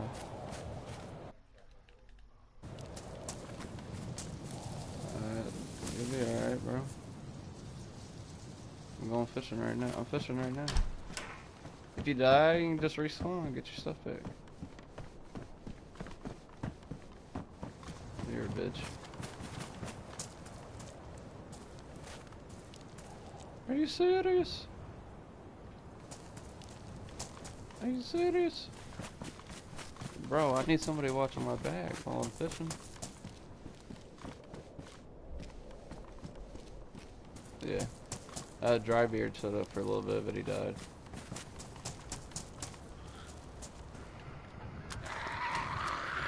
We had a couple guys randomly show up.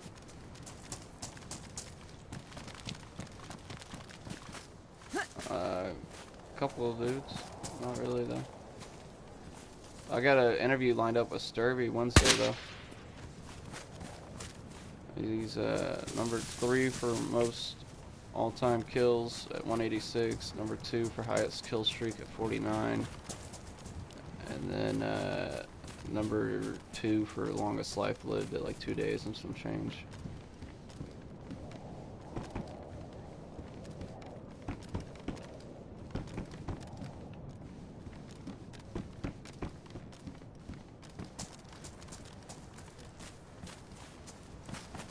That's awesome. That's ominous.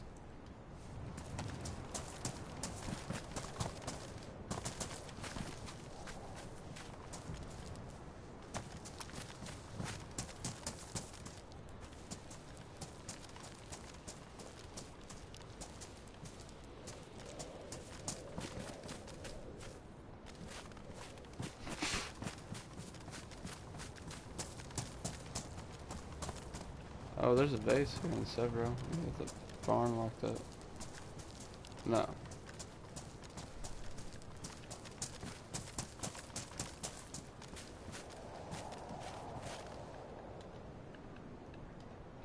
No.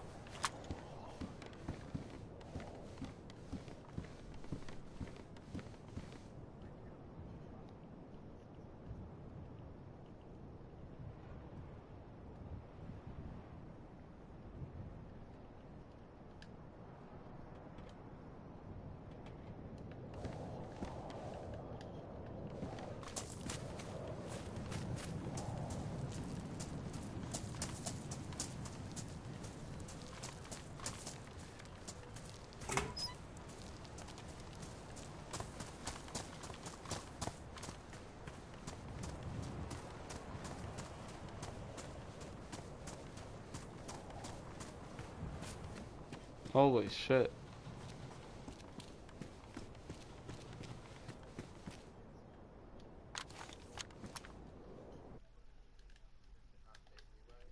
Okay, there's a Q06, brother. This viewer on the stream is about to join the server, bro. Dude, I found 3 hacksaws. Seneca is gonna lose his mind.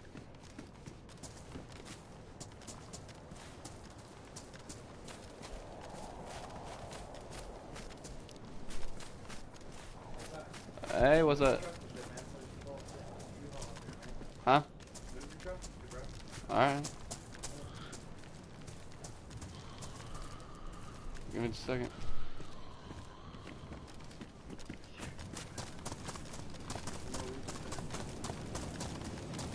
I don't know. I mean, alright.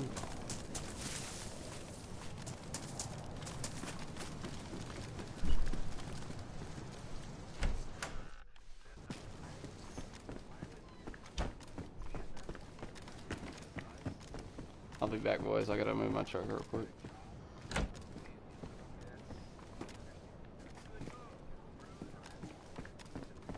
Sorry, Prince. Your food's gonna have to wait.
Alright, Prince, you still there?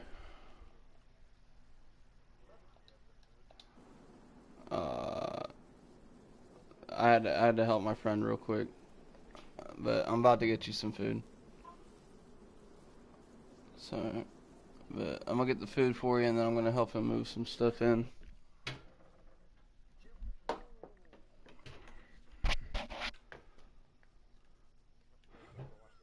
Huh? Yeah. Yeah.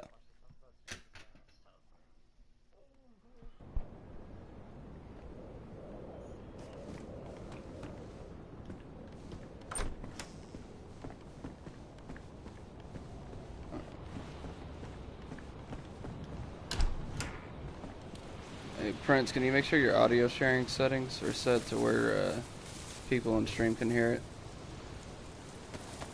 Can you make sure your audio settings are set where people on stream can hear it?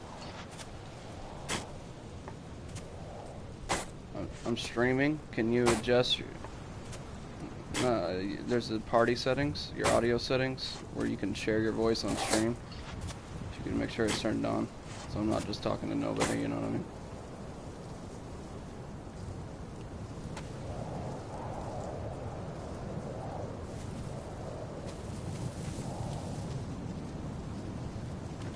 I'm not sure. For me, it's on the broadcast settings, but for you, it might be in your regular settings.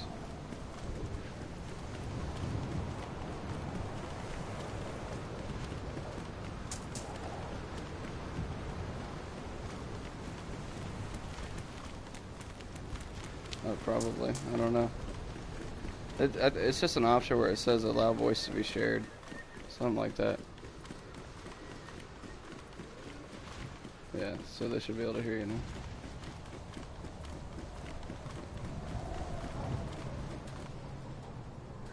I think it's in your main settings too. Yes, sir. Alright, I'm fishing right now. On the boat. We love you too. We love you too. Coast to Coast with Frosty. Frost.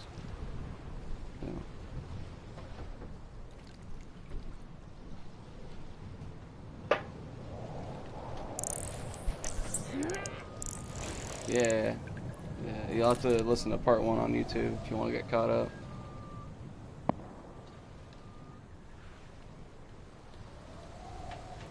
Yeah. It's like 36 minutes. Playing half of part 2 next time, it'll be 30 minutes out of the hour. I'm going to play 30 minutes of the story segment. Something like that, yeah. Yeah, that's it. No. I mean, the channel might be, but that story's from like the 90s.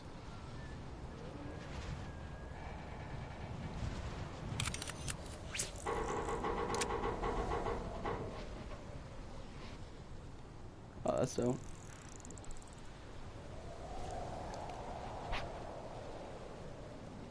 Interesting. Well, the original's way better. I can promise you that. Our bell goes hard. What up, Slap?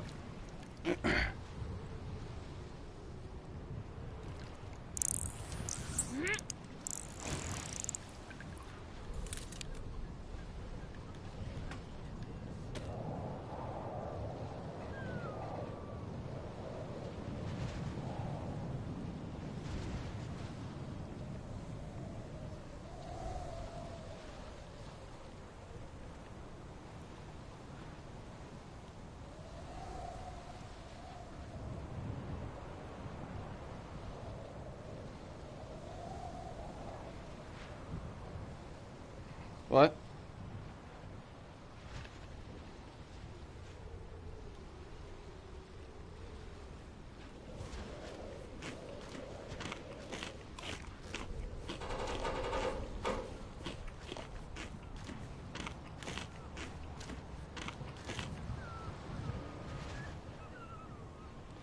What's up, Danger?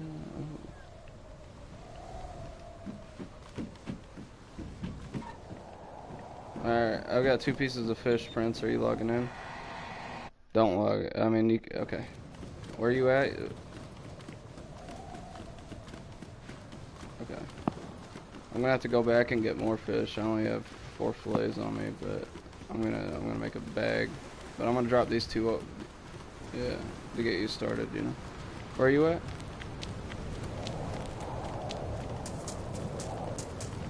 That's exactly where you're at.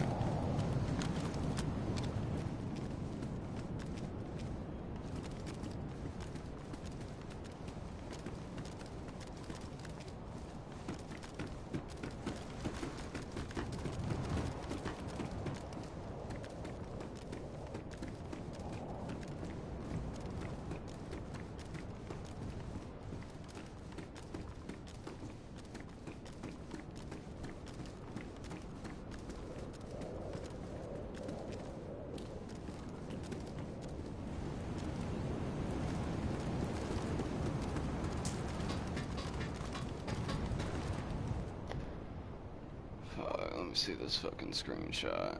Where the fuck is he, guys? Where is he?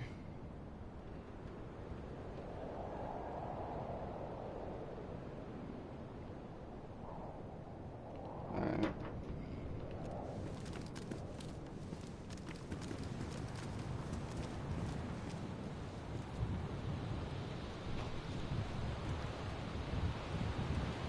You want me to bring this quilted jacket?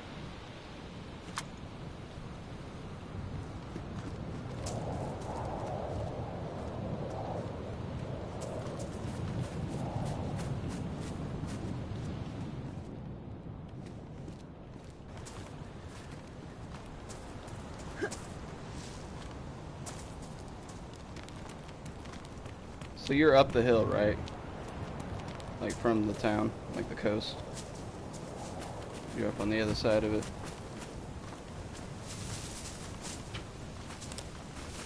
Towards the 2 stories. Are you towards the apartments? I need feedback. How are you fighting? Oh. Make me do all this work for you.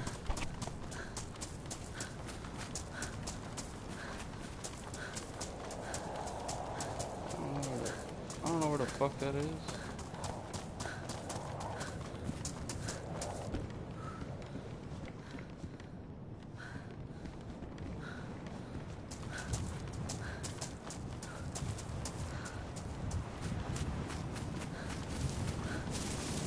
Slapjack? He left.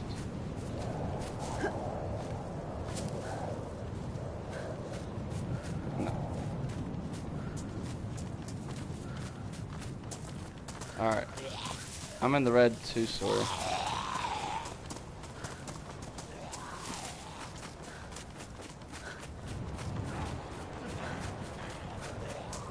Actually, I'm in the log cabin.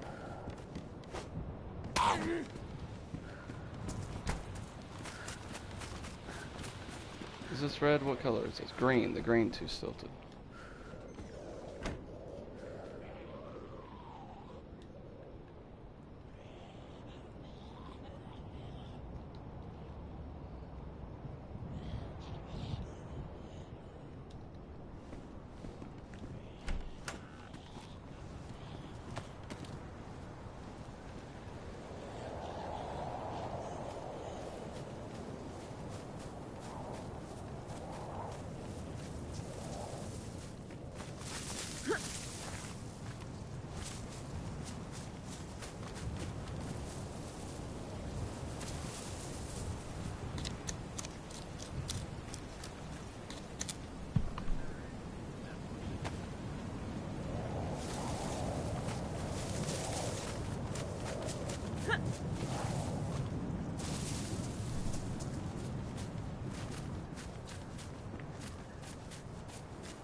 Jesus.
I need a gun cleaning kit, boys.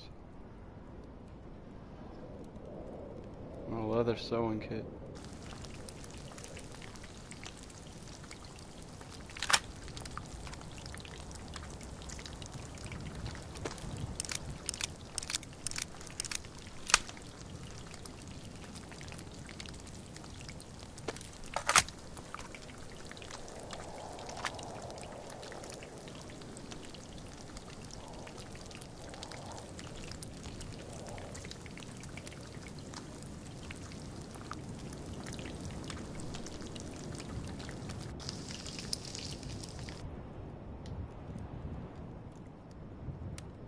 Alright, Prince. I've got your food.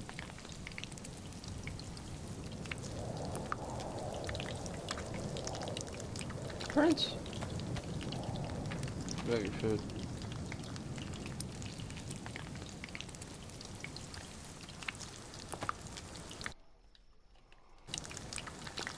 Oh. Just lost a viewer. Hello.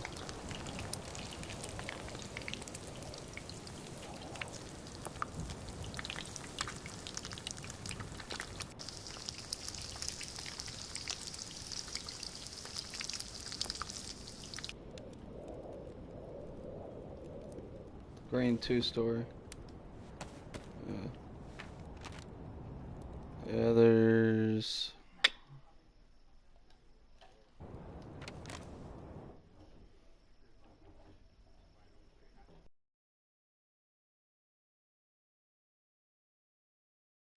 Green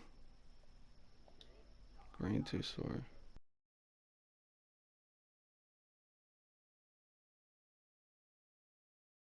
Green mustache. The green stilted. Sorry, Jesus. Green stilted, yeah. I sent you a picture.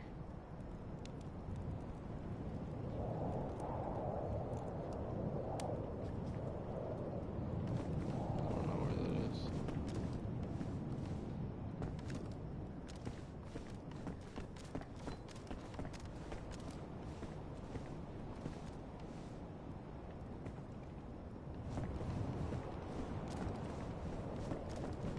Did you get the picture?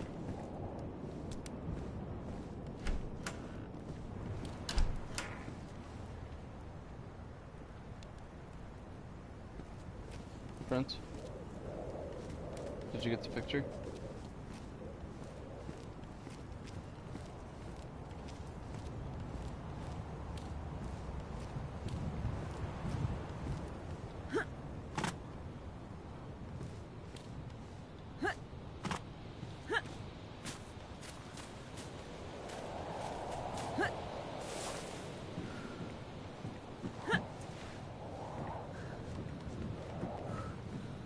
You're running between the apartments, you said?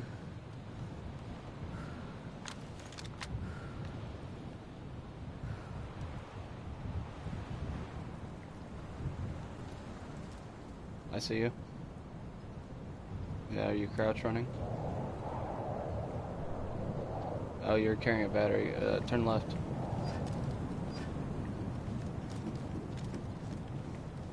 see me?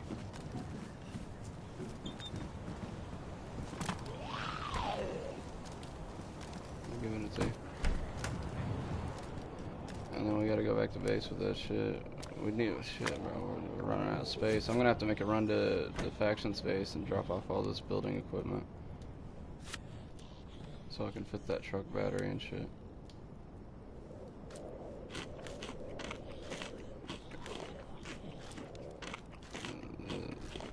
Why did you want to use it?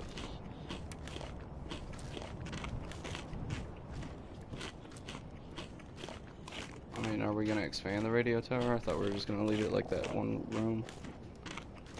Did you want to base the whole thing up? Put a watchtower on top?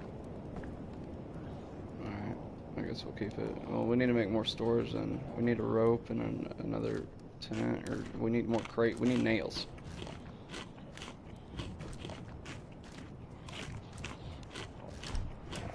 Oh shit. No, friendly. Is he from the fucking... Are you from the stream? Yeah, I'm from the stream. Yeah, he was watching the stream earlier. That's crazy. It's nice to meet you, brother. Nice to meet you. I'm gonna go ahead and shut this other door. I got some stuff for you. What'd you bring? What'd you bring?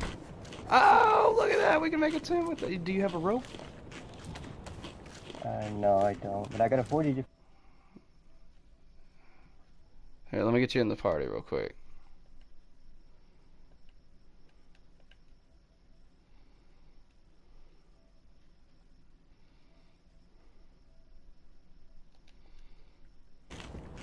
Where'd he go?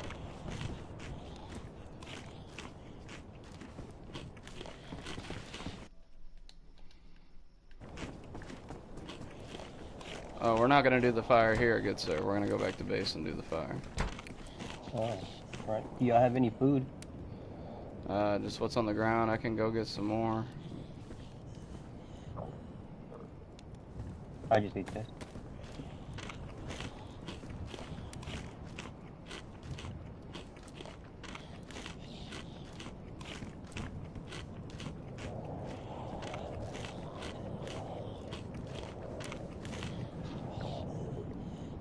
I also brought you,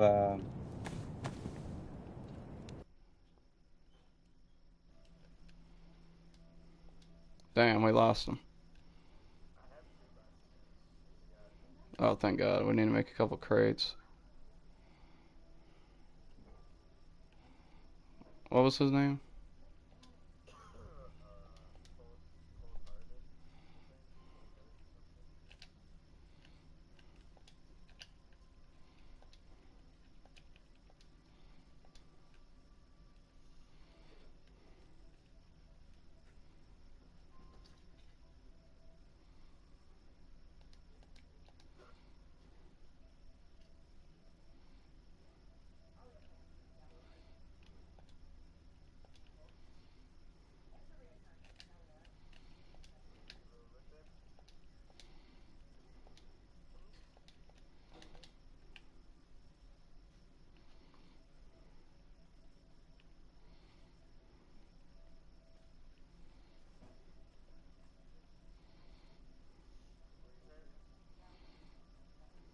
There he is.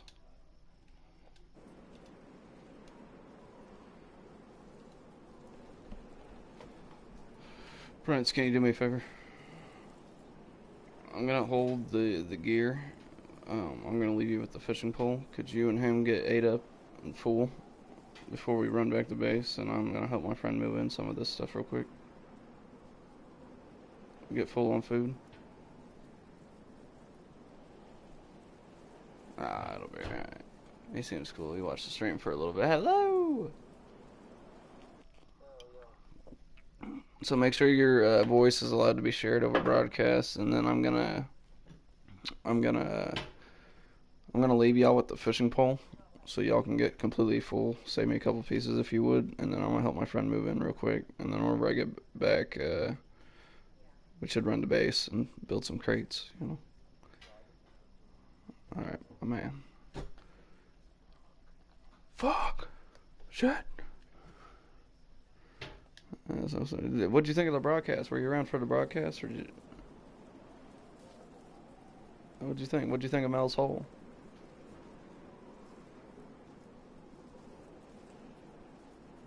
What'd you think? What'd you think of the broadcast, brother?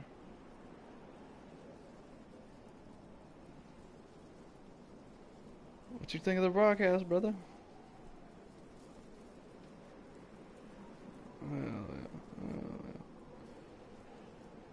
Always taking recommendations. Always taking criticism. So, how was the audio quality, though? I was playing it through my phone.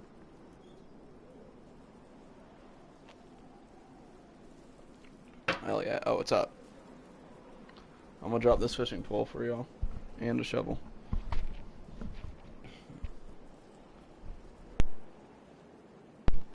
Missouri.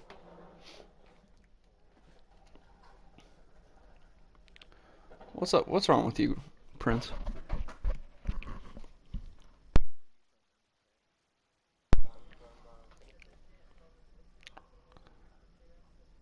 You're only 10, I see.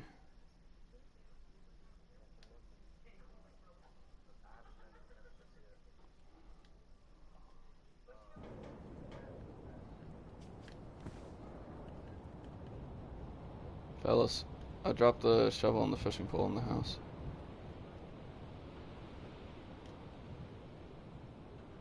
Yeah, it's back up. Alright. Alright, I'm logging off again. Everything on the floor. The bottles, y'all is to keep. Yeah, I'll be back. Yeah, I'll try. Yeah, I gotta help him. Gotta help my homie out.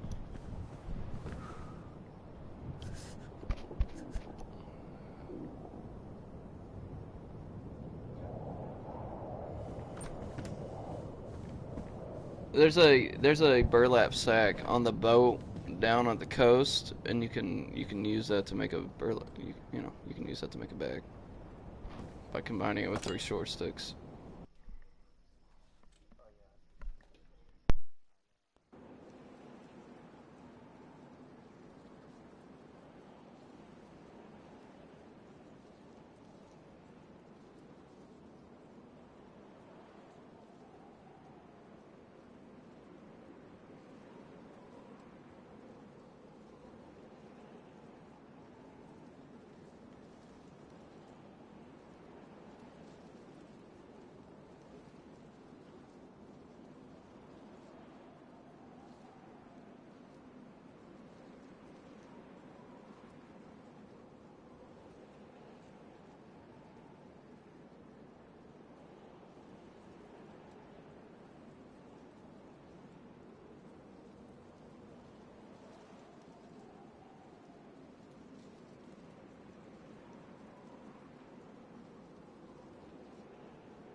What up, fellas? What up, fellas? You still with me? You didn't leave yet? What happened? What up, big dog? We still got Cold Heart? What battery? You found one? Hell yeah, but no power generator, huh? Oh. No power generator, huh? Oh, I just spawned right here.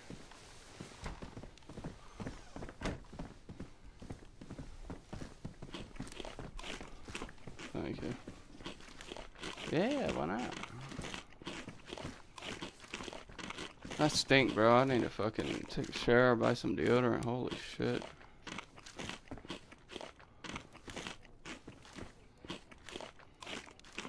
Ooh.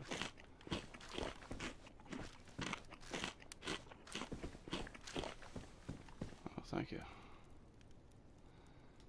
Fish fry.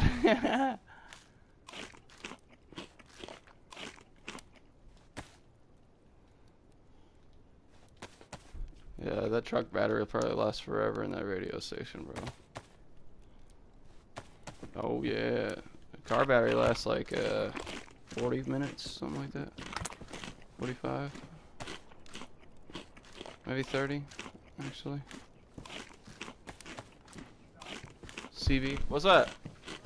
What's that? What? Did you get the bed in or not?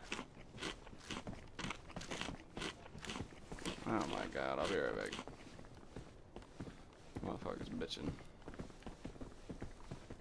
I thought I was done. I thought I was done. Well, yeah.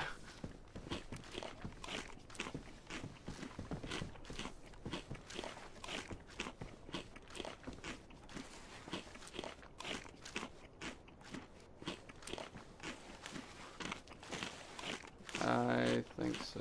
Let me check. I got you.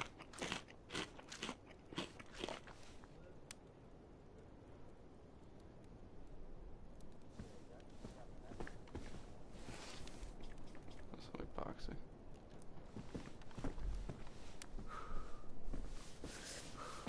Alright, I guess I gotta help these fuckers again. Give me like 5 minutes. Yeah, give me 5 minutes. I'll be right back.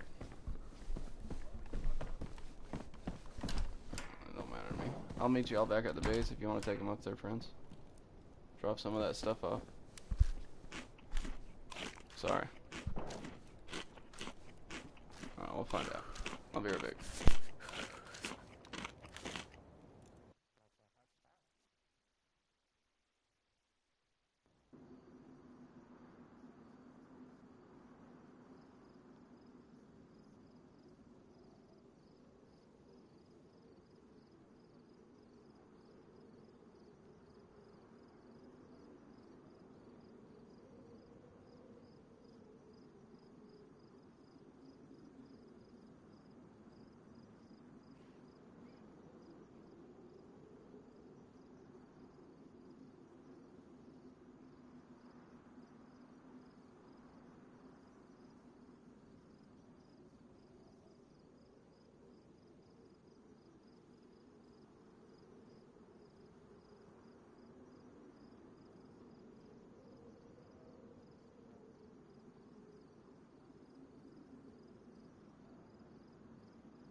no need to fear, ladies and gentlemen. No need to fear. Your lovely host has returned. You left me? Oh my God. Oh no.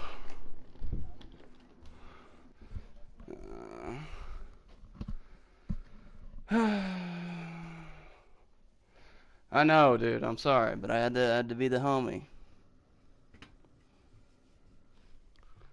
I know.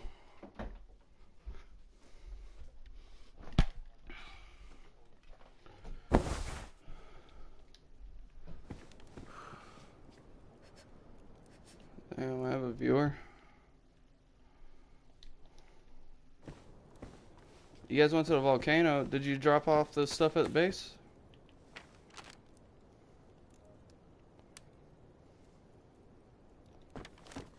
You guys suck. Why'd you go to a volcano?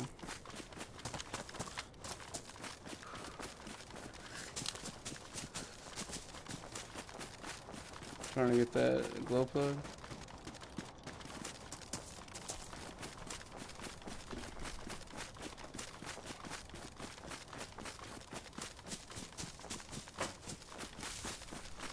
Yeah, I thought we were building. I mean, I'm kind of looted out. I don't really need to...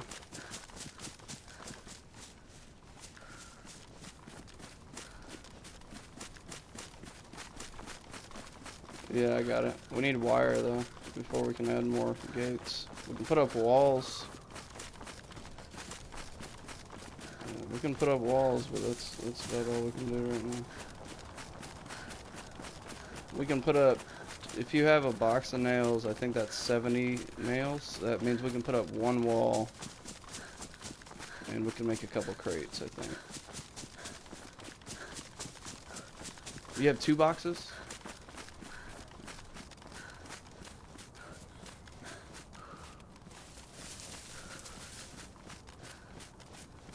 I'm pretty sure it's only 2. You need 36 nails, I'm pretty sure.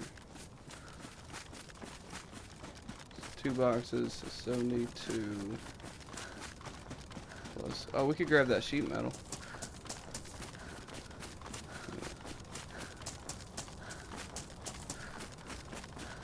True. I'm running the base now.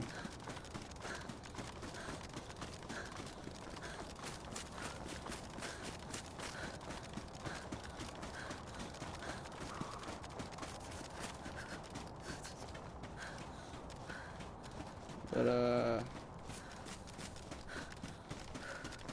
with 2 boxes of nail, we can put up 3 walls.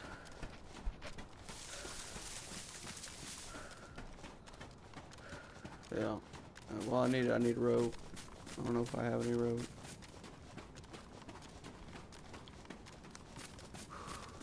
Oh, there's a dead body at base. I could cut him. Nah, the server restarted. He's probably gone. Alright, there's a dead body at base earlier, but he's gone now. Had a couple visitors during my broadcast.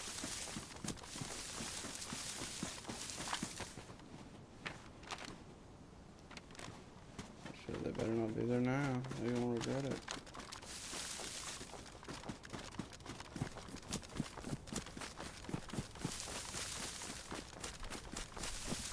Y'all have any more fish?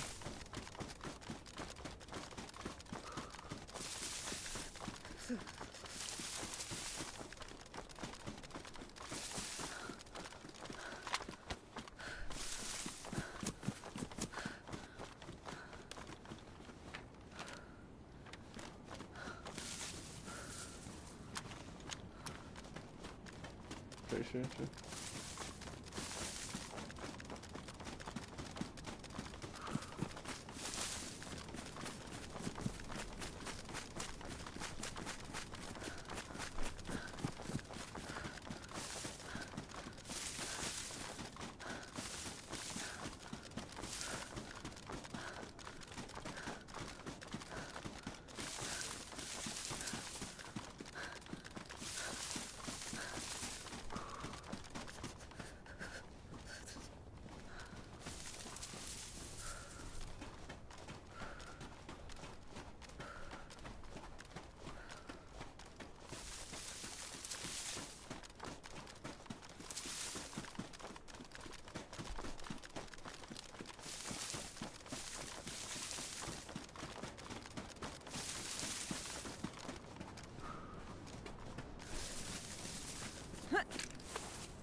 Hey, somebody's here. Is it you?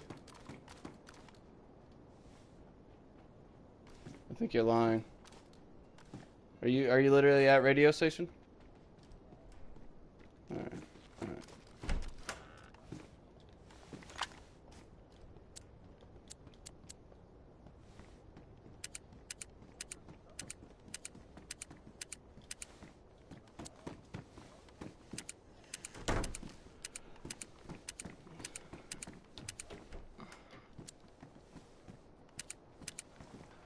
No, it was the visitors from earlier.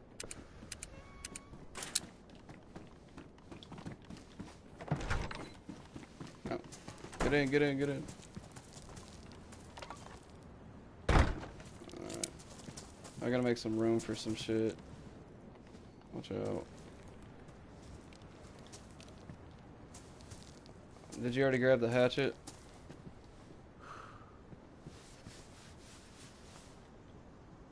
Did you already grab the hatchet?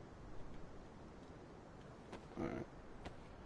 Because I say we just burn all the tools until we only have one set left of each of them, and then start using the sharpening stone so we can save space.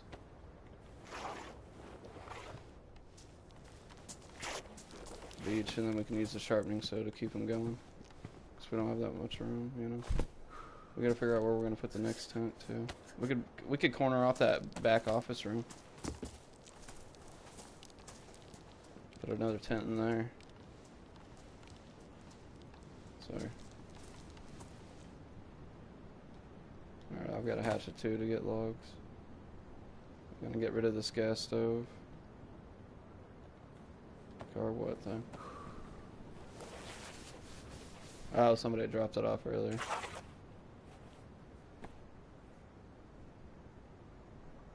Oh, I've got 2 pieces of metal wire. We can put up 2 gates. I got 2 metal wire.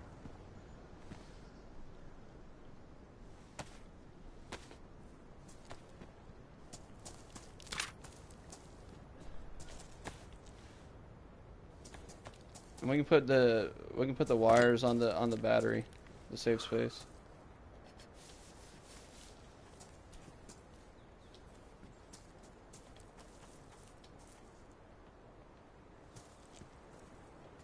Oh, it won't let me. Yeah, that's it. Well, we gotta build more walls, bro. Yeah.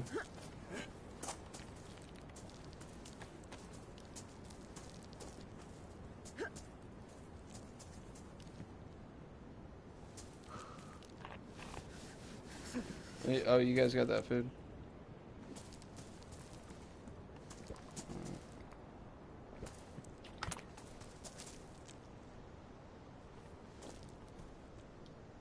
Oh, I forgot.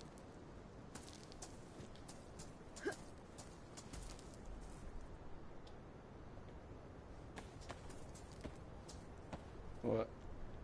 Yes, please, I need it.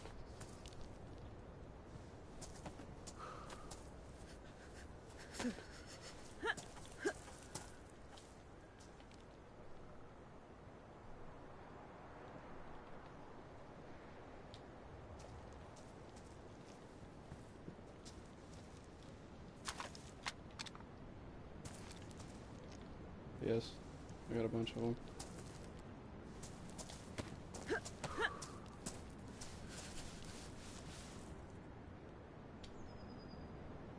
Oh, there's the rope. Also this.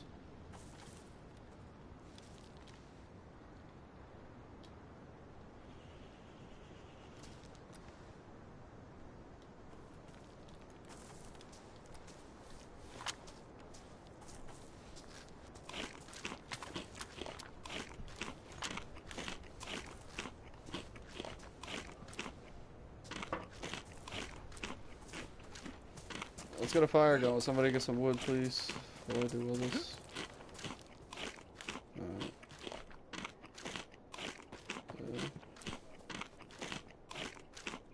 Do you need a hatchet to get firewood? Sure, yeah. Go ahead and split it up.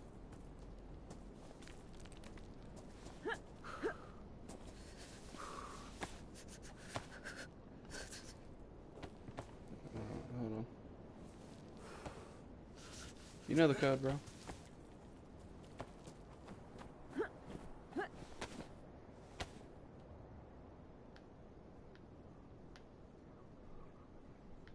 No, not really.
How are we gonna build this, bro? How are we gonna...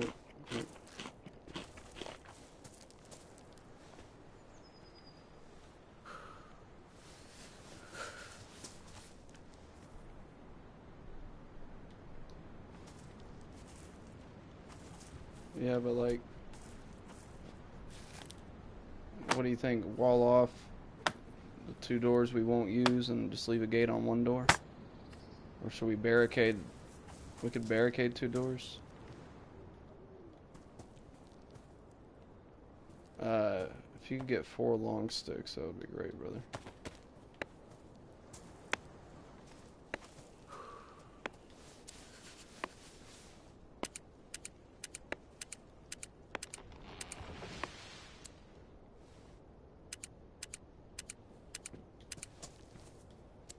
Should we barricade it?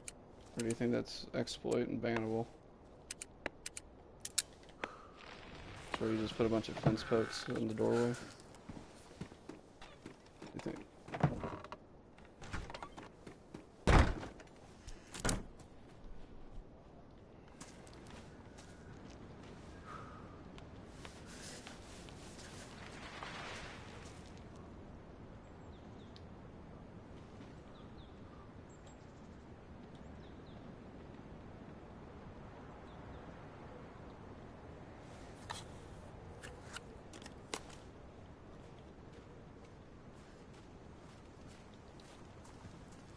We could wall that off too.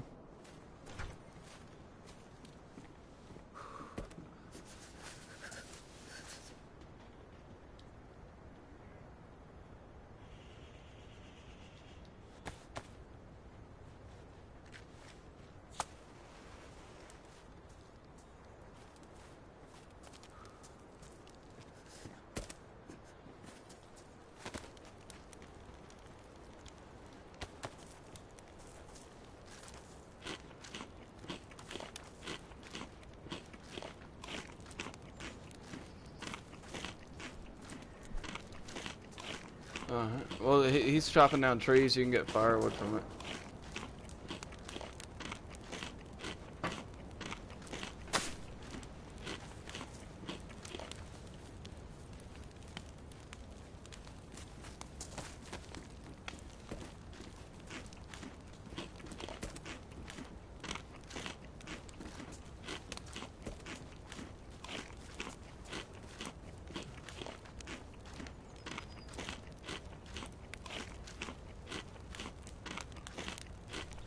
I think we can fit 4 tents in here. I think you can stack 2 tents on top of each other.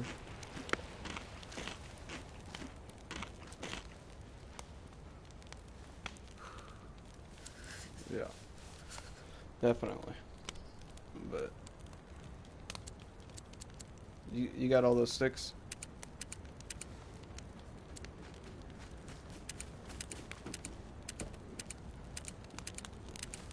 Or 5, sorry.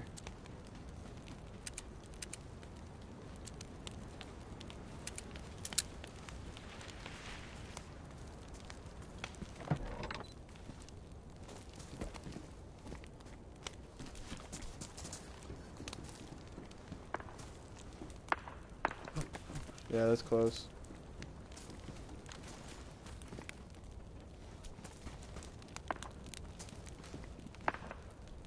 Alright. Let me get the sticks first.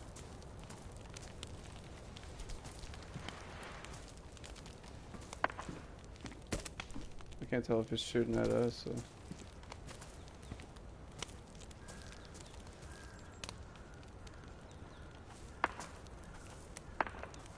Yeah, I'm gonna lock up. Alright, I'm coming down with you. You stay here. Yeah, you stay there.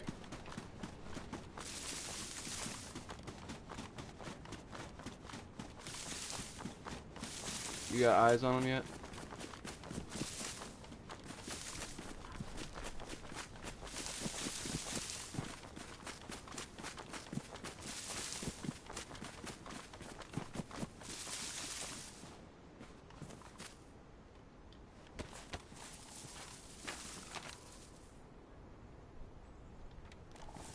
He's not down at those houses, bro. He can't be. It sounded more to the left, yeah. It sounded like it was coming from military, to be honest.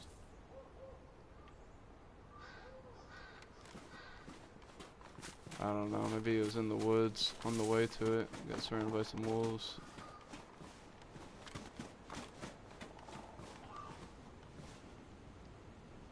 Alright, let's just go back, man. He stopped shooting anyway.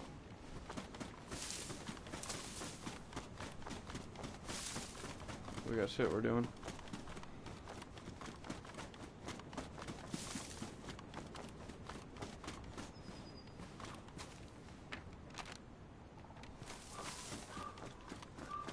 You got those 4 sticks.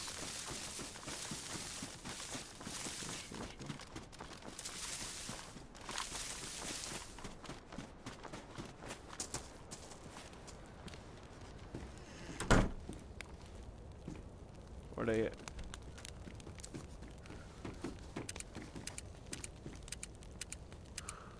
Alright.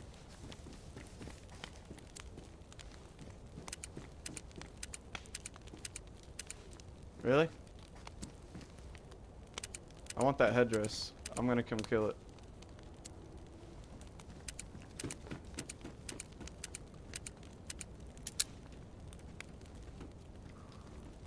Alright, bring those long sticks in here.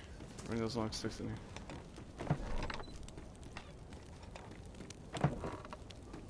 How many you got? How many you got? I need one more. Yeah, I'm gonna come kill it. Oh, okay, we're good. Yeah, I'm gonna come kill it. Okay. Can you send me your location? Okay. Is it just hanging out in the houses? Alright, tight. Let me finish building this fence kit. Shelter kit. No, I'm good. Alright.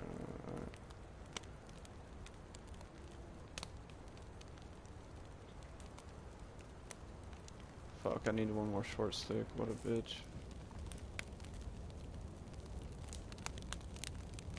Fuck. Yeah, I need one short stick.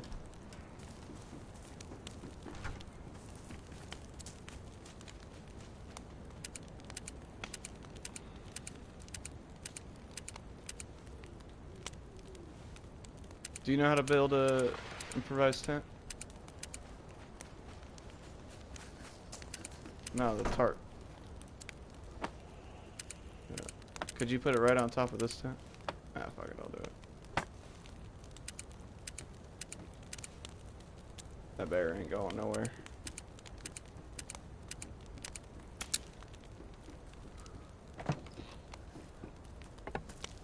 Appreciate you.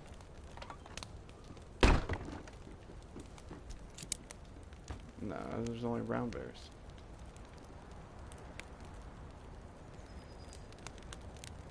Oh, that'd be sick.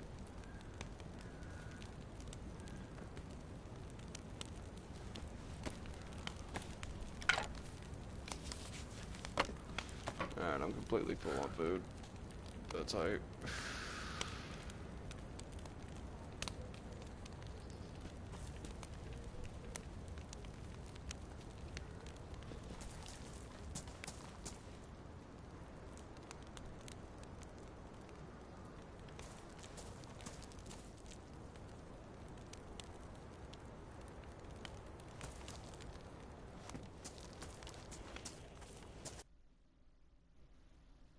Damn. I just lagged out.